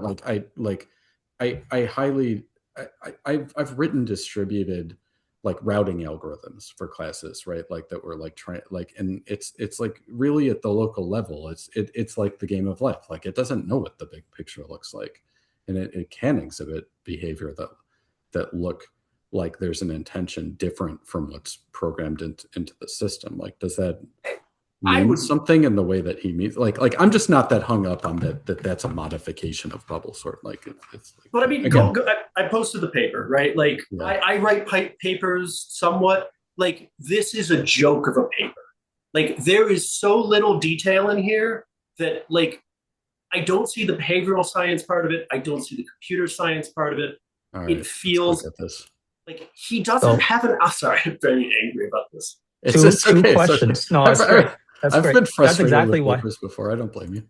If that's well, that's exactly why I was hoping you could make these sorts of contributions, right? Like, because I'm not going to read through papers. How many pages? It is long. But, yeah. I mean, it's mostly citations. It's not that long. I mean, two questions. First of all, can you hold him to account in some way? Like, is that within your power, or within, like, I don't know, who would be the ones to like kind of push him on this? It's like, hey, the person I would like to go and dive into this, who I think might actually do it, is Tom Darden. He basically founded the field I work in, and he is probably one of the smartest people of all time. And so I figure this is like pseudocode. It's not quite pseudocode. Where's the pseudocode? It's not pseudocode, but he describes like this would qualify as an answer, like in the algorithms class I just took for some of the questions. Like this would not qualify as like a rigorous paper, though. Each cell is able to wrap it. Oh, hold on. View and swap either its left or right neighbor. Active cell moves to the left if the value is smaller than that of the left flavor, or active cell moves to the right. No, that's a complete description of a distributed algorithm. No, this is not merely. Sorry, this is like. So second question. Out Knuth. We can pull out Knuth right here and look at one of his algorithms. More precise than could you program this in a way that would have the same like outcome as? So he says it's deterministic, right? But he mentions threads. He doesn't mention how he makes it deterministic. Threads don't matter. Threads will only affect how quickly something. But why is he using threads? Why is he using threads if it's deterministic? It should be sequential. Threads have nothing to do with it. I mean, but why use threads? You can write this as a sequential algorithm. Well, there's no reason that they needed to use multi-threaded programming to do that. That's fair. But sure, it begs a bunch of questions that aren't in the paper. But like, yes, I agree. Those are the basic steps of each agent. But like he says determinism, but he doesn't specify like, is that determinism by a random seed that's like seeded? For like a computer science paper, right? I write chemistry code and I have to provide code. Like I put all these things into my papers. This is not acceptable.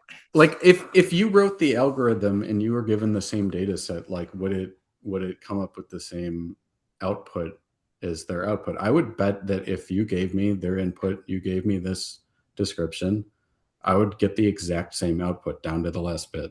And if you wrote a paper, you would give the input and the output, or you would give the code, right? Like, but there's no GitHub link. Like, this is the type of thing that, like, I work in science. These are the things that if you don't pull off, people don't take you seriously. Google doesn't do this. Sure, but Google's a company that doesn't give a shit, and they also don't want to tell you. But how to do things. They publish papers. I researched. They shouldn't be accepted, but they are because they're popular people, right? Like this, and is more the people problem. read them than all the rest of the papers. Yes, this is a problem in science. Like my old boss, Pat Walters, is constantly complaining about people doing this shit. It leads to bad science because there's a bunch of popular papers that people read that don't reproduce. Like, so that was my second question. That's what you mean when you said it may be easier to like create fraud in the experimental sciences is because of this, because like the very low standard of biology is even harder, right? Like, you know, that like this is something like the famous example, I think it was at Merck, right? They basically had all of this toxicology data and they noticed that like two sets of compounds had very different results. and they were like, this doesn't make any sense. And basically what happened they do have a GitHub. Oh, do they? Oh, then Yeah, I apologize. Yeah. Oh, I'm very sorry. I think I was looking at another paper. I will read through this and correct my statements. I apologize. But good on you checking me, because it's always important. No worries. It's like things should be reproducible. Things should be reproducible. Right. I just sure. I don't think it's good that everyone reads Google's papers because they're Google. However, it's look, if you want me to go on a rant, there should just be like less papers written, because there's so many papers written that no one can make any sense of them, and that they pick like the biggest labs or the biggest names, and that's what they read, and they don't read anything else. Basically.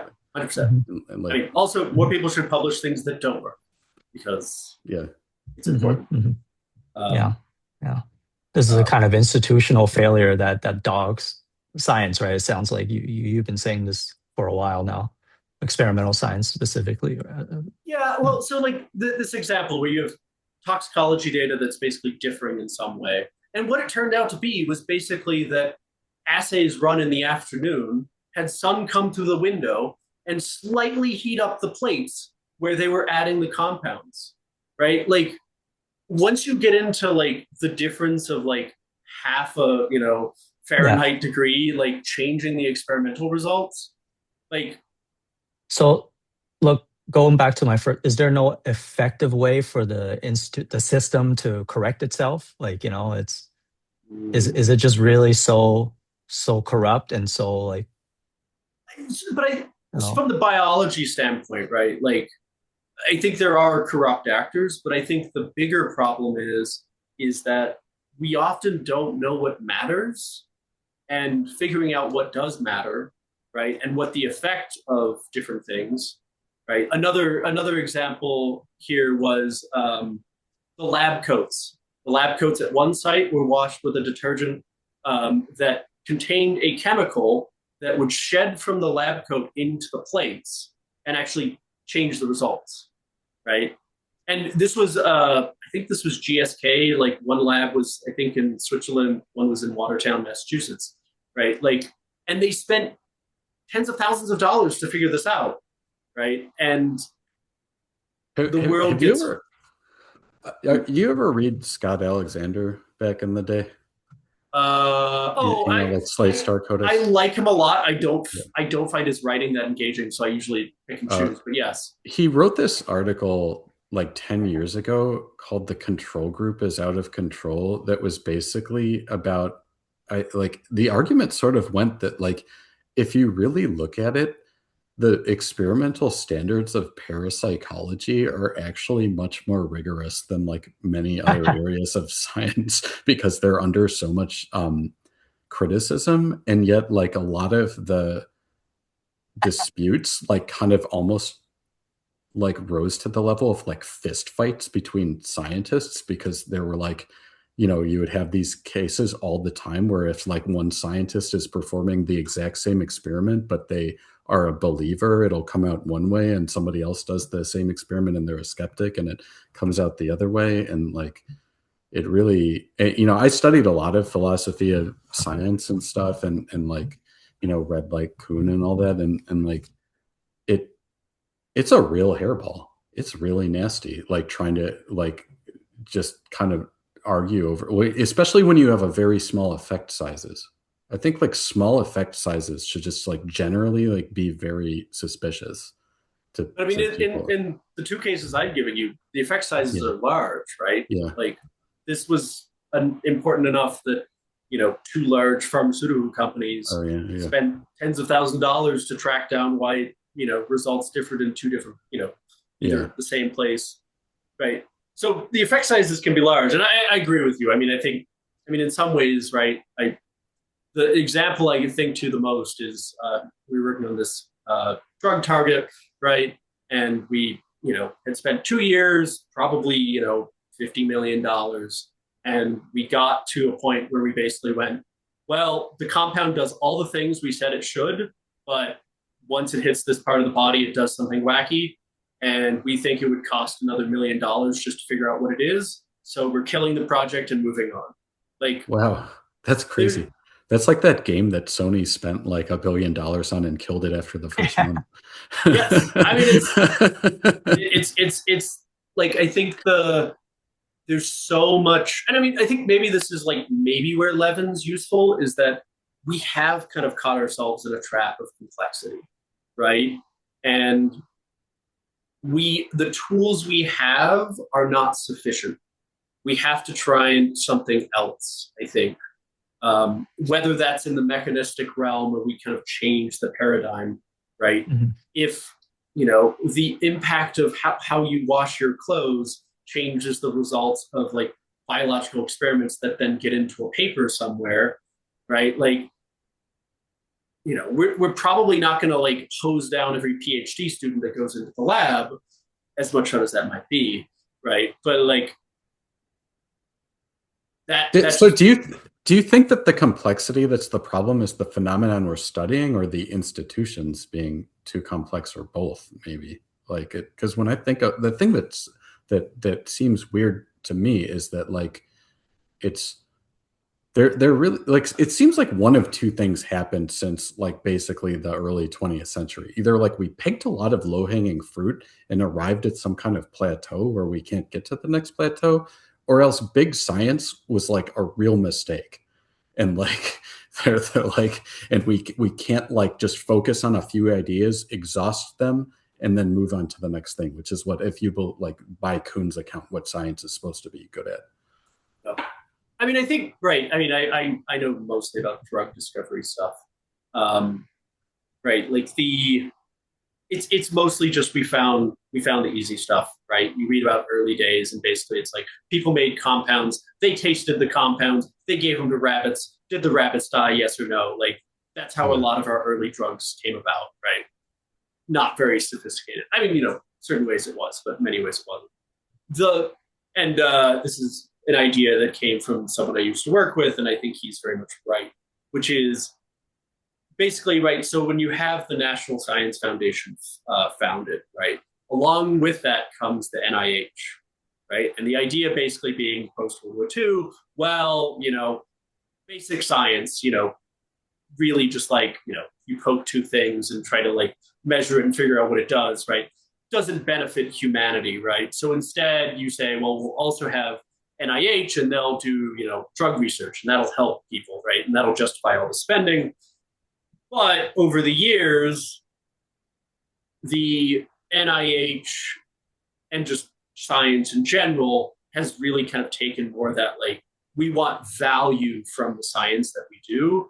And so the amount of money for really just like basic science has evaporated.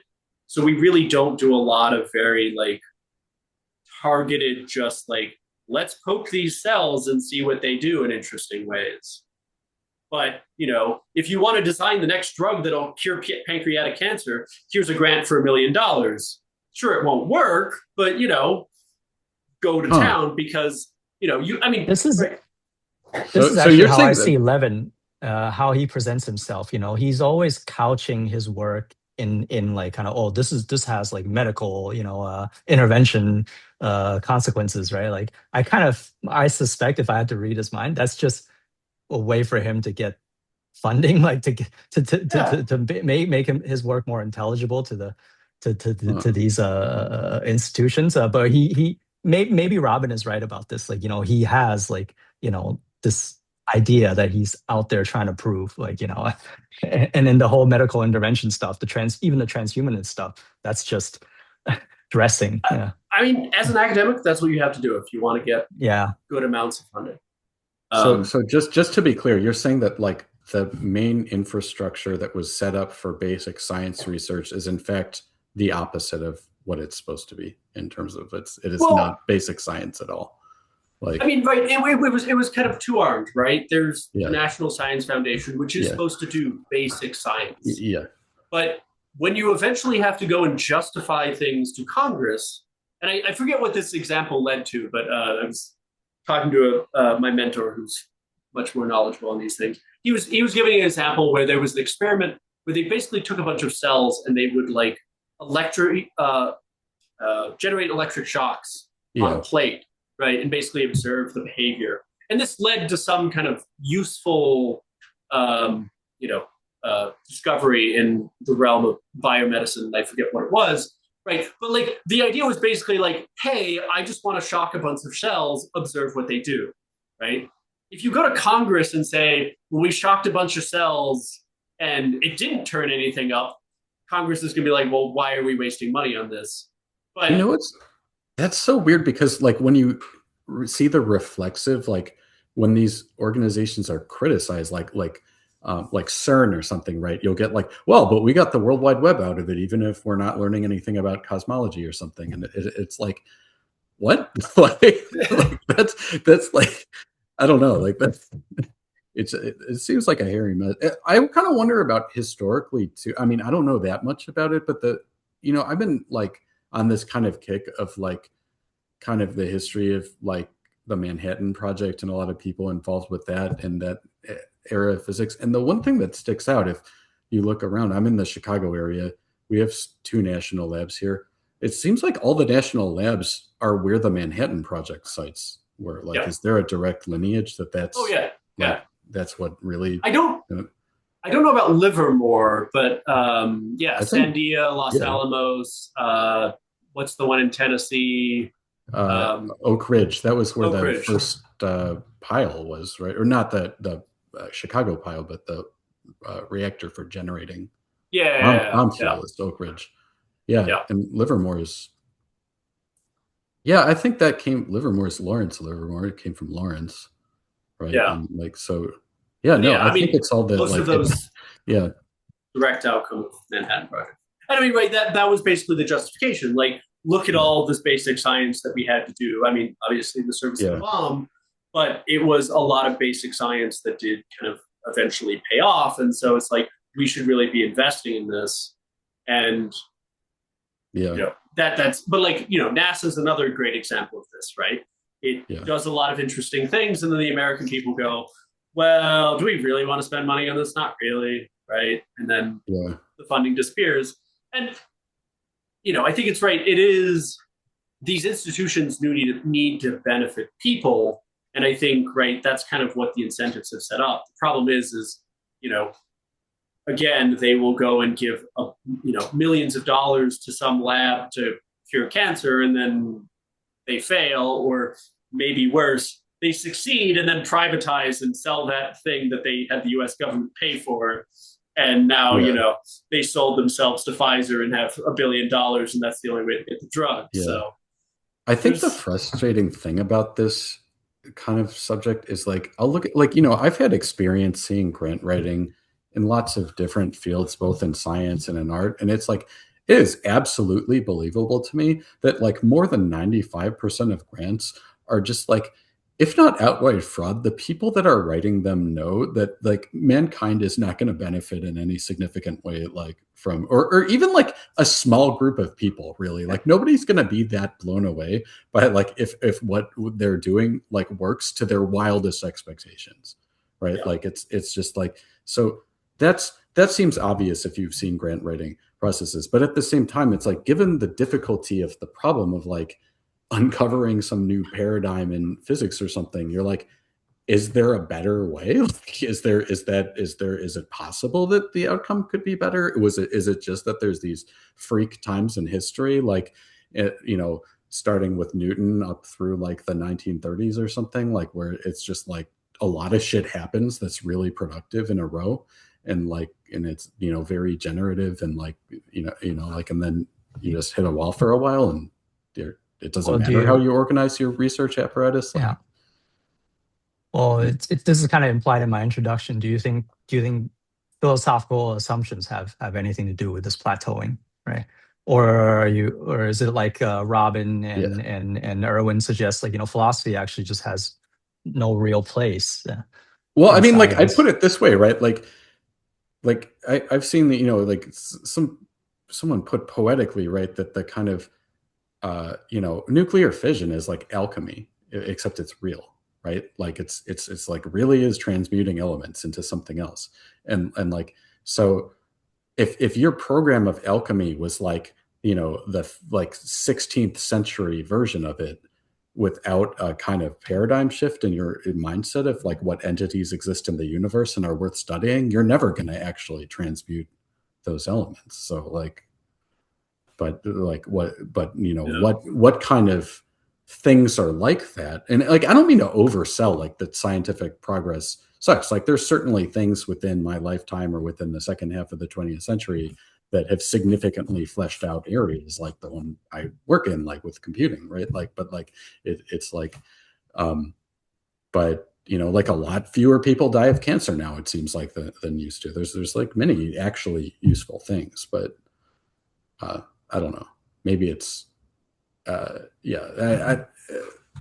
don't know. It does seem like maybe to some degree it's an effect of just being able to see how the sausage is made, and like maybe if we went back to like what seemed like really productive times in science from our current perspective, they would seem like really corrupt too. But I don't know. Like I was just reading like I've got this book on Oppenheimer, and like it talked about him being a student in like in Europe, like in the 1920s or something, like, or 30s. No, probably it was the 20s. And like when quantum mechanics was like really cooking, and it was like that period was described as like someone famous said like even second-rate minds could make first-rate discoveries, basically. And like that seems like if we can get that, that's what we want.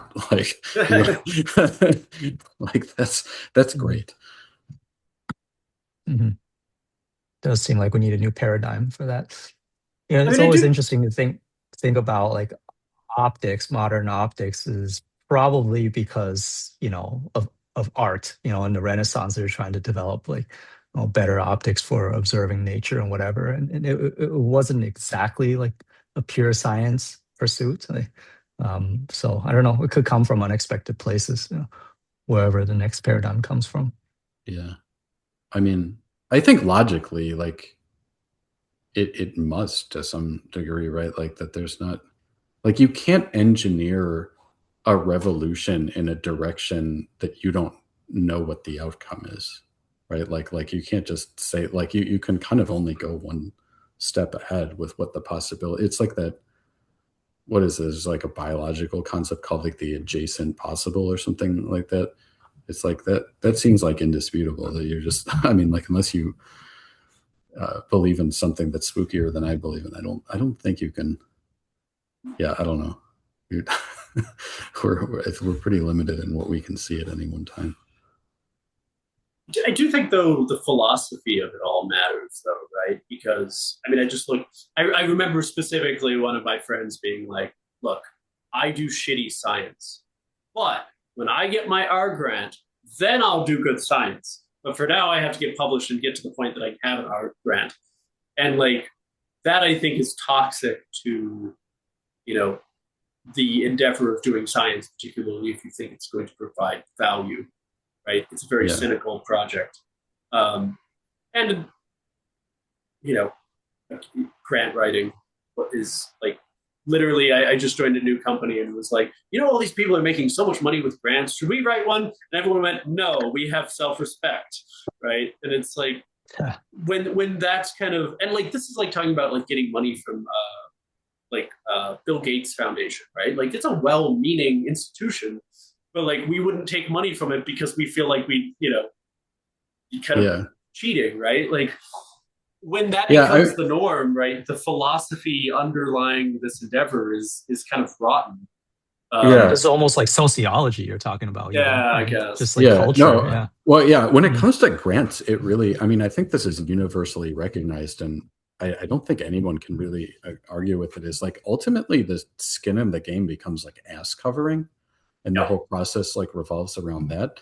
And like, while there are things that could cause progress to happen and also allow people to cover their ass, there's just so much more of just like not that fills up the system. And I mean, I think, right, like just from the whole system has become instrumental, right? It's right. People write grants to get money, right? And the money in part is to have like your PhD students do something. Like recently someone asked me, can a PhD student work for you because they want to do something on active learning? And I'm like, we did it. We wrote the paper. Like, it's done. Like, there's no more questions to ask or answer here. Like, maybe there are, but like the way it was constructed is like, you want us to redo the paper that we did, like, so that this PhD student can get a thesis. And like, right, you have to have PhD students get theses, but right, like that is kind of the problem, is someone needs to come up, they need to write a thesis, and it needs to work, right? Because no one wants to write a thesis being like, well, it didn't work. No. The most extreme example of this that I've ever seen was, I knew this guy who is like a brilliant kind of installation artist at UCLA, but very eccentric personality. And like, if you like left him alone, he would wind up like working at a Walgreens or something.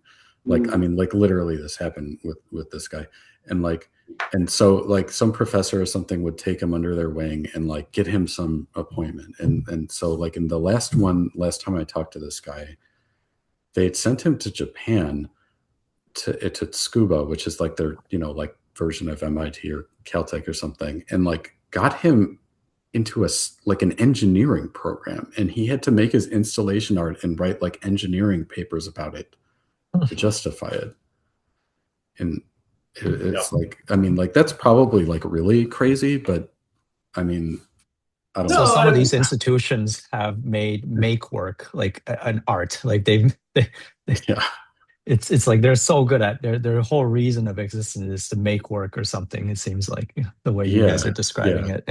Yeah. And I mean, like, it wasn't like he was getting piles of money. He had a pretty sad stipend. I think he was like, had to eat meals at like Family Mart or something, but like it was not.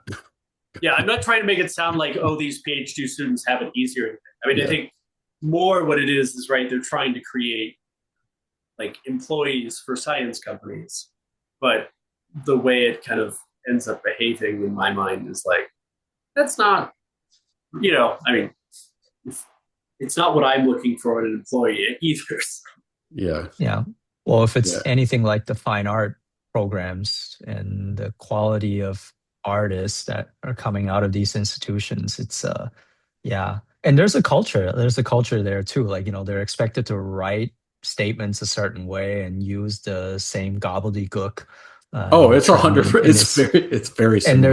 And there's nothing about it that's actually generative, creative, or original. Like, because the system and the institutions don't actually reward those things. So I'm seeing a lot of parallels with like scientific institutions too, in the way that, which is kind of sad. Like, I thought that was like a loosey-goosey art thing, but probably. I remember my sister-in-law sent me a paper by this it was like a contemporary philosopher that she liked, and I was like, oh wow, like he writes pretty good for being a philosophy paper. That was my first comment. It's like, this is actually kind of readable, and like he doesn't use, but even then, it was kind of like the flaw in it was there was kind of too much analytic philosophy speak to like do the S covering, and I think this goes back to Levin, right, where he was talking about the end of like, you kind of need to know how to play the game, but more than just playing the game, you need to kind of know when to step out of bounds, right? And I think too many people just stay in bounds all the time. And again, like I think these institutions no longer serve the grand purposes that we imagine them to, right? Generating employees, they're just, there's a whole system where like, the number of philosophy students in probably any university is greater than the number of philosophers who will actually go on to, I mean, how many of them probably even stay in philosophy after getting their PhD? It's probably tiny. I mean, I don't know, maybe there's way more philosophers than I think. I think most of them, I don't know, that go all the way through it. I mean, there's just no space for them. Even those partially examined life guys even are all like technical writers or something, and and we should be more worried if they were starting to make more positions for these philosophers. Like damn, do we really need any more? Like, do we need another paper on Foucault? It's weird to think about, like if you go back to like, Plato and the Stoics and stuff, it was like they were like hustling on the street, right? Like that it was like an in-demand occupation at the time. So yeah. Well, I think I always think of my mentor as British, and he's what, 60, but he went to school and did his A levels and got into college, which was the first for his family. This was so prestigious in the town he was in that they hand carved a piece of wood with his name on it and put it up in the gym, because that's how few people would go to university and actually continue down that path, right? And now if you don't go to college, it's like, wow, you're a real moron, and yeah, no, it's like I think that there's been so much credential inflation that we've totally blown by any credential you can acquire, and the only thing that can actually get you unique recognition are freak of circumstance things like becoming a successful influencer or something. It's like a completely unpredictable. There's another thing that I like to point out about pre-modern thinkers, writers, philosophers. So they're almost all of them polymaths, or they do philosophy as what we would call a side gig. Some of them are full-time lawyers, artists, and then whatever, right? Aristotle and Plato, they were court educators, right? Descartes thought you should only do it when you're retired or something, when you're old. He's like, young people shouldn't do this. Yeah, they all do at least 3 what we would call disciplines, right? But it's I don't know, there's something about kind of modern intellectual pursuits that fragments, and isolates, and I think maybe that somehow reflects the kind of philosophical backdrop, that I think is contributing to the stagnation or something.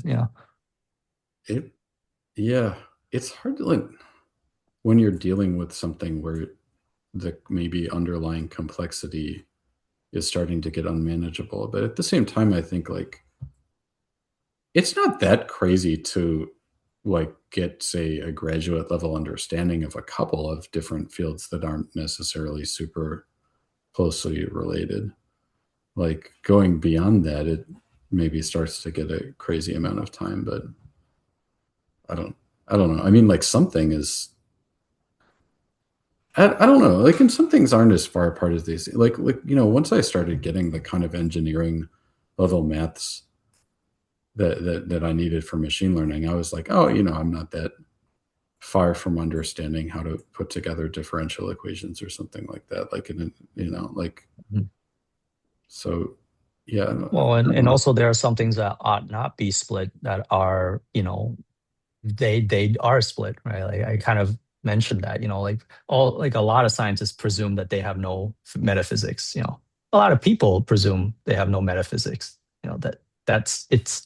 It's not something you can escape from if you know a little bit of the subject. I'm not saying everyone should become Aristotle, but I think one should know enough to say that, okay, we do have a position on this, and and we work with that, right? I don't know. There's something about that, right? With Levin, and I think David, you've been talking about this, right? The term you use for math, Platonist in math, right? I think a lot of people who are sophisticated in these fields tend to have a metaphysics, but you can't really have those discussions because, I mean, they kind of go in circles and people see you as kind of a crank or something. So I do think the more sophisticated people I know in science tend to have a metaphysics. They just don't talk about it because it doesn't buy you anything to talk about. Yeah. I think that it's weird. Some of these discussions they're sort of happening on a couple of different levels of there's a kind of generalized, criticism of, say, a field like physics or something that I think some people here read more Levin doing that more than he was actually. I don't know why exactly. Maybe it's just. I mean, his opening example of a physicist I felt was deeply unfair. I don't know a like, single physicist who behaves the way I don't that he remember described. that. yeah. Well, What did he? Yeah, what is the example? Oh, it was just basically like, oh, a physicist is just going to come along and say like, oh, well, this atom does this, and like it's just like, oh, like it was the example of like someone says something to you, and a physicist is going to be like, oh, well, it's just the vibrations went from his ear. Like, no physicist I know, like, right, you couldn't be a functional physicist and like talk and behave that way. It's just silly. I don't think he's like trying to say that like physicists are such rubes. They would just think of it this way. It's sort of like, well, if the only model that you have is, you know, about something at this like atomic level or something, like you can't, like the physicist can't use physics to like describe that like example of the like person saying the mathematical proof. They will have to switch over to something that is not physics to like talk about that. Sure, but again, like, and maybe this is just unique because I mean, I work with physicists, biologists, and chemists, right? Yeah. Like, I mean, also like look at computer science, right? The best computer scientists all were physicists, right? They didn't try to use physics to describe computers. They came up with basically new syntaxes and languages, right? Like, it's all mechanistic, sure, but it's not. Computer languages are super fucking influenced by physics and like math concepts and notation, though. Like, sure, I mean, like, right, but it isn't as though like if you read A Star, like I do think that is thinking about computers as computers and isn't just like trying to treat it as right. That, like well, Knuth and Dijkstra, I do think bring a like nuanced and non like purely physical perspective to it. I think they use a lot of the same tools, but if you buy what Levin says, right, like they are still the same fundamentally Platonic, you know, planes, right? Like or forms, right? It's just you basically take the mathematical forms and you apply them to something else.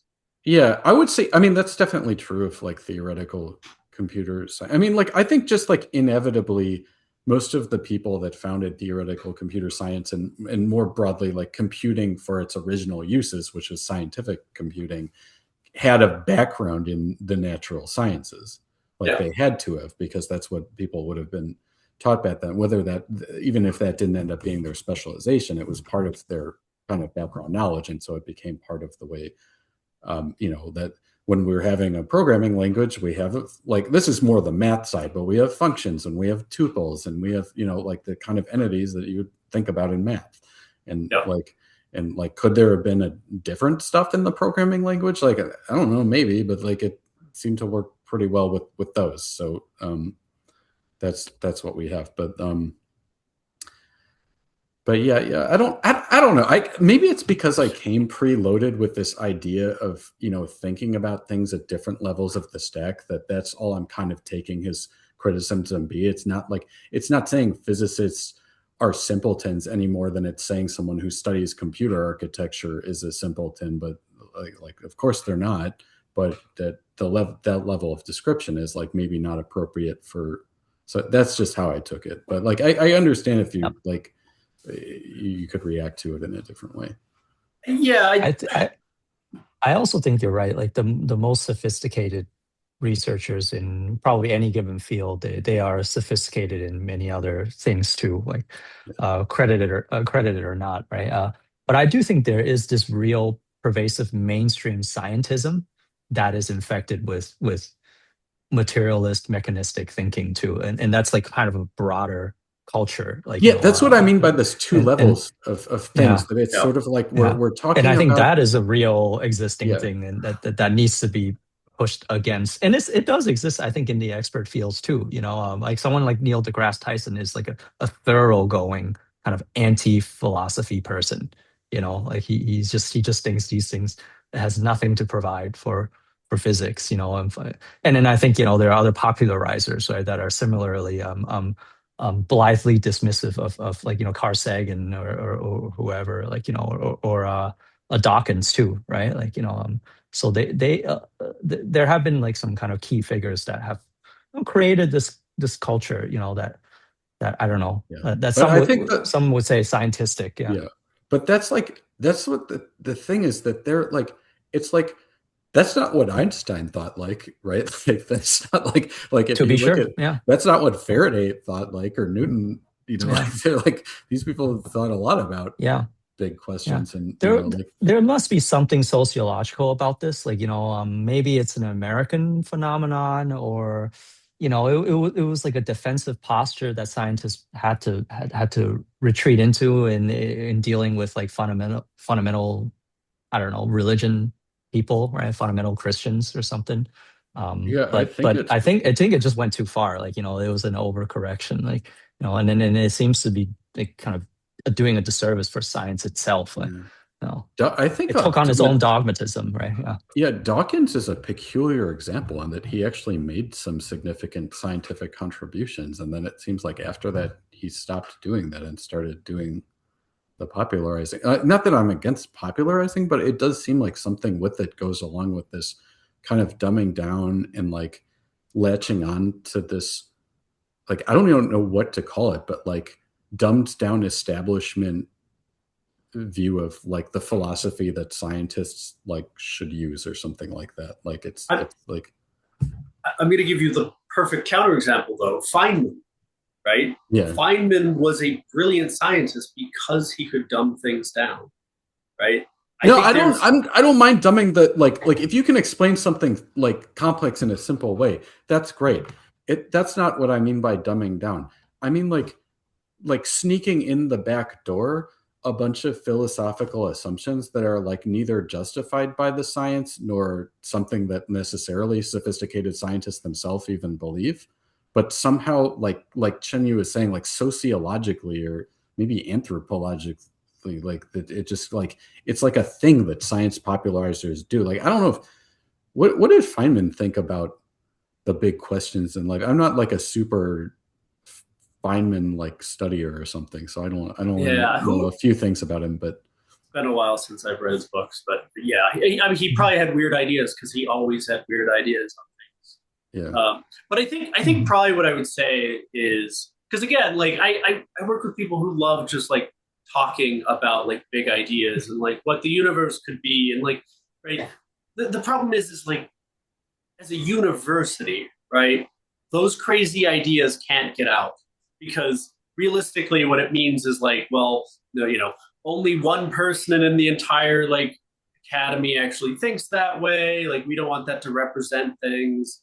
We don't want to have a bunch of people being like, why did Stanford send out an email being like, all life is consciousness? Because clearly that's not true and it's not evidence. Like, it just creates infighting and, people like, I think COVID is a good example of this, right? Everyone inside the industry knew that it was more complicated, but because you have to have this kind of like singular point through which all perspectives go, it's like we provide the safest one that covers our ass, right? Yeah. No, I think that this is like, and that works when you're dealing with like a 1960s mass media system, right? You get like these very reassuring films narrated by someone at the Walt Disney Corporation that we've got it all in hand and we're gonna and they did have a lot of it in hand back then to some degree, and like but then when you've got the kind of lens that the internet puts on everything, it just makes it all look like a fraud and like everyone is circling the wagons and like it even if it's the same to be very clear, happening. They were circling the wagons. Like I remember I was at a conference while like COVID was locking down. Yeah. And like people were actively arguing of whether it was a lab leak. Like, and I know people like basically immediately once it became political, like a thing that they had to like put their name on, they were all like, nope, I'm with you, I'm with the CDC. Like, why was that controversial? Is it because Americans like most certainly also participated in many of the same labs and it would implicate or like these labs are also international. Like I can't believe there. I think though, really, it's more just like right. You kind of want to hold solidarity together, and you want to seem like you have an answer, right? Yeah. Saying you don't have an answer, or having a huge debate where it goes back and forth, like it's just like it just makes everything complicated, right? And also, we know exactly how the internet's going to be. This person said this, but we went and looked over here, and it looks like they're a lot. Yeah. It all just like everyone kind of locked shoulders and was like, nope, we're in this together. Like, yes, we'll talk about it in private and how maybe this isn't what we actually believe, whatever. Like, but like it doesn't work, right? I agree. Like, no. It makes it seem like you're lying to people. I 100% agree. I'm just like, yeah, I understand the instinct of like, look, we're supposed to be the experts. We want to like have a consistent like message and not like fight with each other and get through this. But yeah, I do think the conversations that were being had at that conference would have probably been better for the field if they just had them in the open. Yeah. But I feel like at the same time that maybe there's that phenomenon, it's like there's some weird backdoor thing where a bunch of weird ideas get, or like maybe not weird ideas, but just stuff that like this kind of cultural force of like what's mainstream science supposed to believe in should super be against, and yet it actually gets into lots of institutions. Like there's tons of alternative medicine practices that are now in like major hospitals that you can bill like Medicare for and stuff, right? And it's like, so like how is that compatible in the same world where there is the circling of the wagons? There's a very narrow view, and like it just seems bananas. Well, I mean, remember the science behind health and the science that actually treats customers are basically two completely different entities that really don't touch each other outside of like clinical trials. It's a very like weird. Yeah, it's all very weird. Okay. Yeah. And it gets very political. Like one of the papers we published, basically they had to go to an academic, or they had to go to a clinic to like get patients. And basically all the lab people were like, all the clinical people were like, we have to be first on the paper. Otherwise we won't publish it and we won't give you the data. Like there is a very like weird sociological, like maladapted behaviors that crop up in all these things of like, look, you can't do what you do without us and we don't care about you. Maybe the problem is I'm just having too high expectations for science, because I don't mean to pick on science, because I think, like, again, I've had experience in art and humanities, seen the same phenomenon there. I think half of, like, probably 85% of what Silicon Valley is doing right now is just straight up retarded and insane. And like, yes. So it's like, it's not unique to science at all. Like, but maybe it's just thinking this is supposed to be better. Why isn't this better? It's supposed to be better, right? And we have all these guardrails, but to get topical, right? Unless the guardrails are enforced, right? We basically realize they're just fictions that we've created in our mind. So it's complicated. It's complicated. Yeah. I like the diagnosis of McGilchrist, Ian McGilchrist. He basically thinks like science and maybe many other modern day institutions are just overly right-brained. Left-brained, overly left-brained. There's some analogy to be made here about the cell that goes rogue and becomes cancerous. I don't know if you know McGilchrist Forrest, but he's a neuroscientist that's had many conversations with Michael Levin. A lot to talk about. But another polarizing figure that Shen-Yu and I have a lot of discussions about. But in some ways, so he kind of did a lot of work on the hemispheric hypothesis. Left hemisphere, right hemisphere, and then I guess for a few decades when he was working on that, it was one of those taboo topics. It's like his colleagues were telling him, "Don't go there. That's a dead end. That's like woo." But he kind of wrote like this huge book, and it's really interesting thing hearing him talk to somebody like Levin. Gilchrist is way more open to like saying things in a philosophical way and poetic way, even, right? and even sometimes theological, because he's retired. He doesn't need to think about funding. He doesn't, and he's a scientist. He'll always say that, but he also had a kind of like a literary criticism background, so has this interesting union. Yeah. I mean, his books will yeah. have thousands of citations to experiments and stuff like in it, and like it's like he's got blurbs from the top neuroscientists and everything on it. But yeah, maybe being retired is good. I don't know. But definitely McGilchrist is one of the people who changed my mind the most over the last 10 years or so, or maybe my whole life. What would you reference as like a source for that? Is there like a book you recommend? Yeah, the Master and the Emissary. Master and his Emissary, is good. Yeah. It's like 1,000 pages long, so if you want to decide if you want to dive into that or not, there's a pretty good interview that Unheard did with him a year or two ago. That was like, not all the interviews with him are the best, but that one he covers he summarizes what he's about pretty well. David, are you from the Persuasion group? Oh, sorry. There's also an abridged version of Master and his Emissary. I think it's called The Divided Mind, and then it's like a fraction, and then it goes over some of the same stuff. In fact, it might be like pulling chapters from the same book. Yeah, David used to be the Persuasion group too. Yeah. Like you read it? 460 pages. I haven't read it yet, but I was attended a salon that referenced it some. Yeah. Wait. It's basically ends up being like a history of civilization from the point of view of brain hemisphere dominance. Interesting. And like among other things, but yeah, it really very, very different way of looking at things. Has a lot of connections to a lot of philosophy that didn't previously make sense to me, a lot like Heidegger.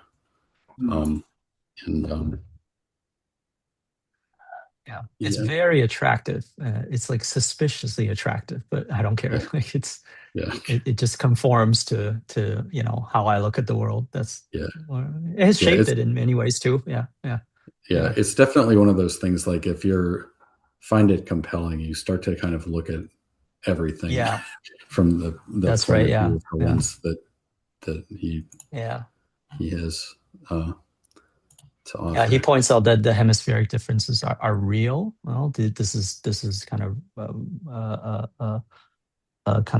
corroborated like over and over again by many different studies. But he also goes on to say that each hemisphere have different personality, different traits. And ideally they should be working in tandem, right? Because one side is more geared towards grabbing, the other side is geared towards searching. So you can see how, like, it's simply, to put it simplistically, right? You can see how both of these functions are necessary, right? Like in a natural environment. But his more speculative idea and more philosophical idea is that, like, in the last 200-300 years, we've been overly indexed on the one side of the brain, like the side of the brain that's all about grabbing, utilization, discretization, measurements, and putting together wholes from parts instead of I don't like, it's almost like the right hemisphere's way of thinking about wholes is almost so degraded by our civilization that it's hard to put into words how it thinks about it. But it's really and you can apply it to, like, basically so many things, right? Like what I was saying about what was it, like a pre-modern thinkers being all polymaths, right? Like, oh well, this kind of all fits, like, because the last few hundred years we've been so interested in specialization and fragmentation, which is a particular feature of the left brain, that likes to cut things up, and compartmentalize things and take things apart, Yeah, or So, even like yeah. you see it in like literature, like a lot of what's going on with Dostoevsky and Nietzsche seems to be like about this on some level. Like the underground man seems to be a representation of the left hemisphere gone completely awry and like and on its own, and like, I don't know, like there's a lot of Yeah.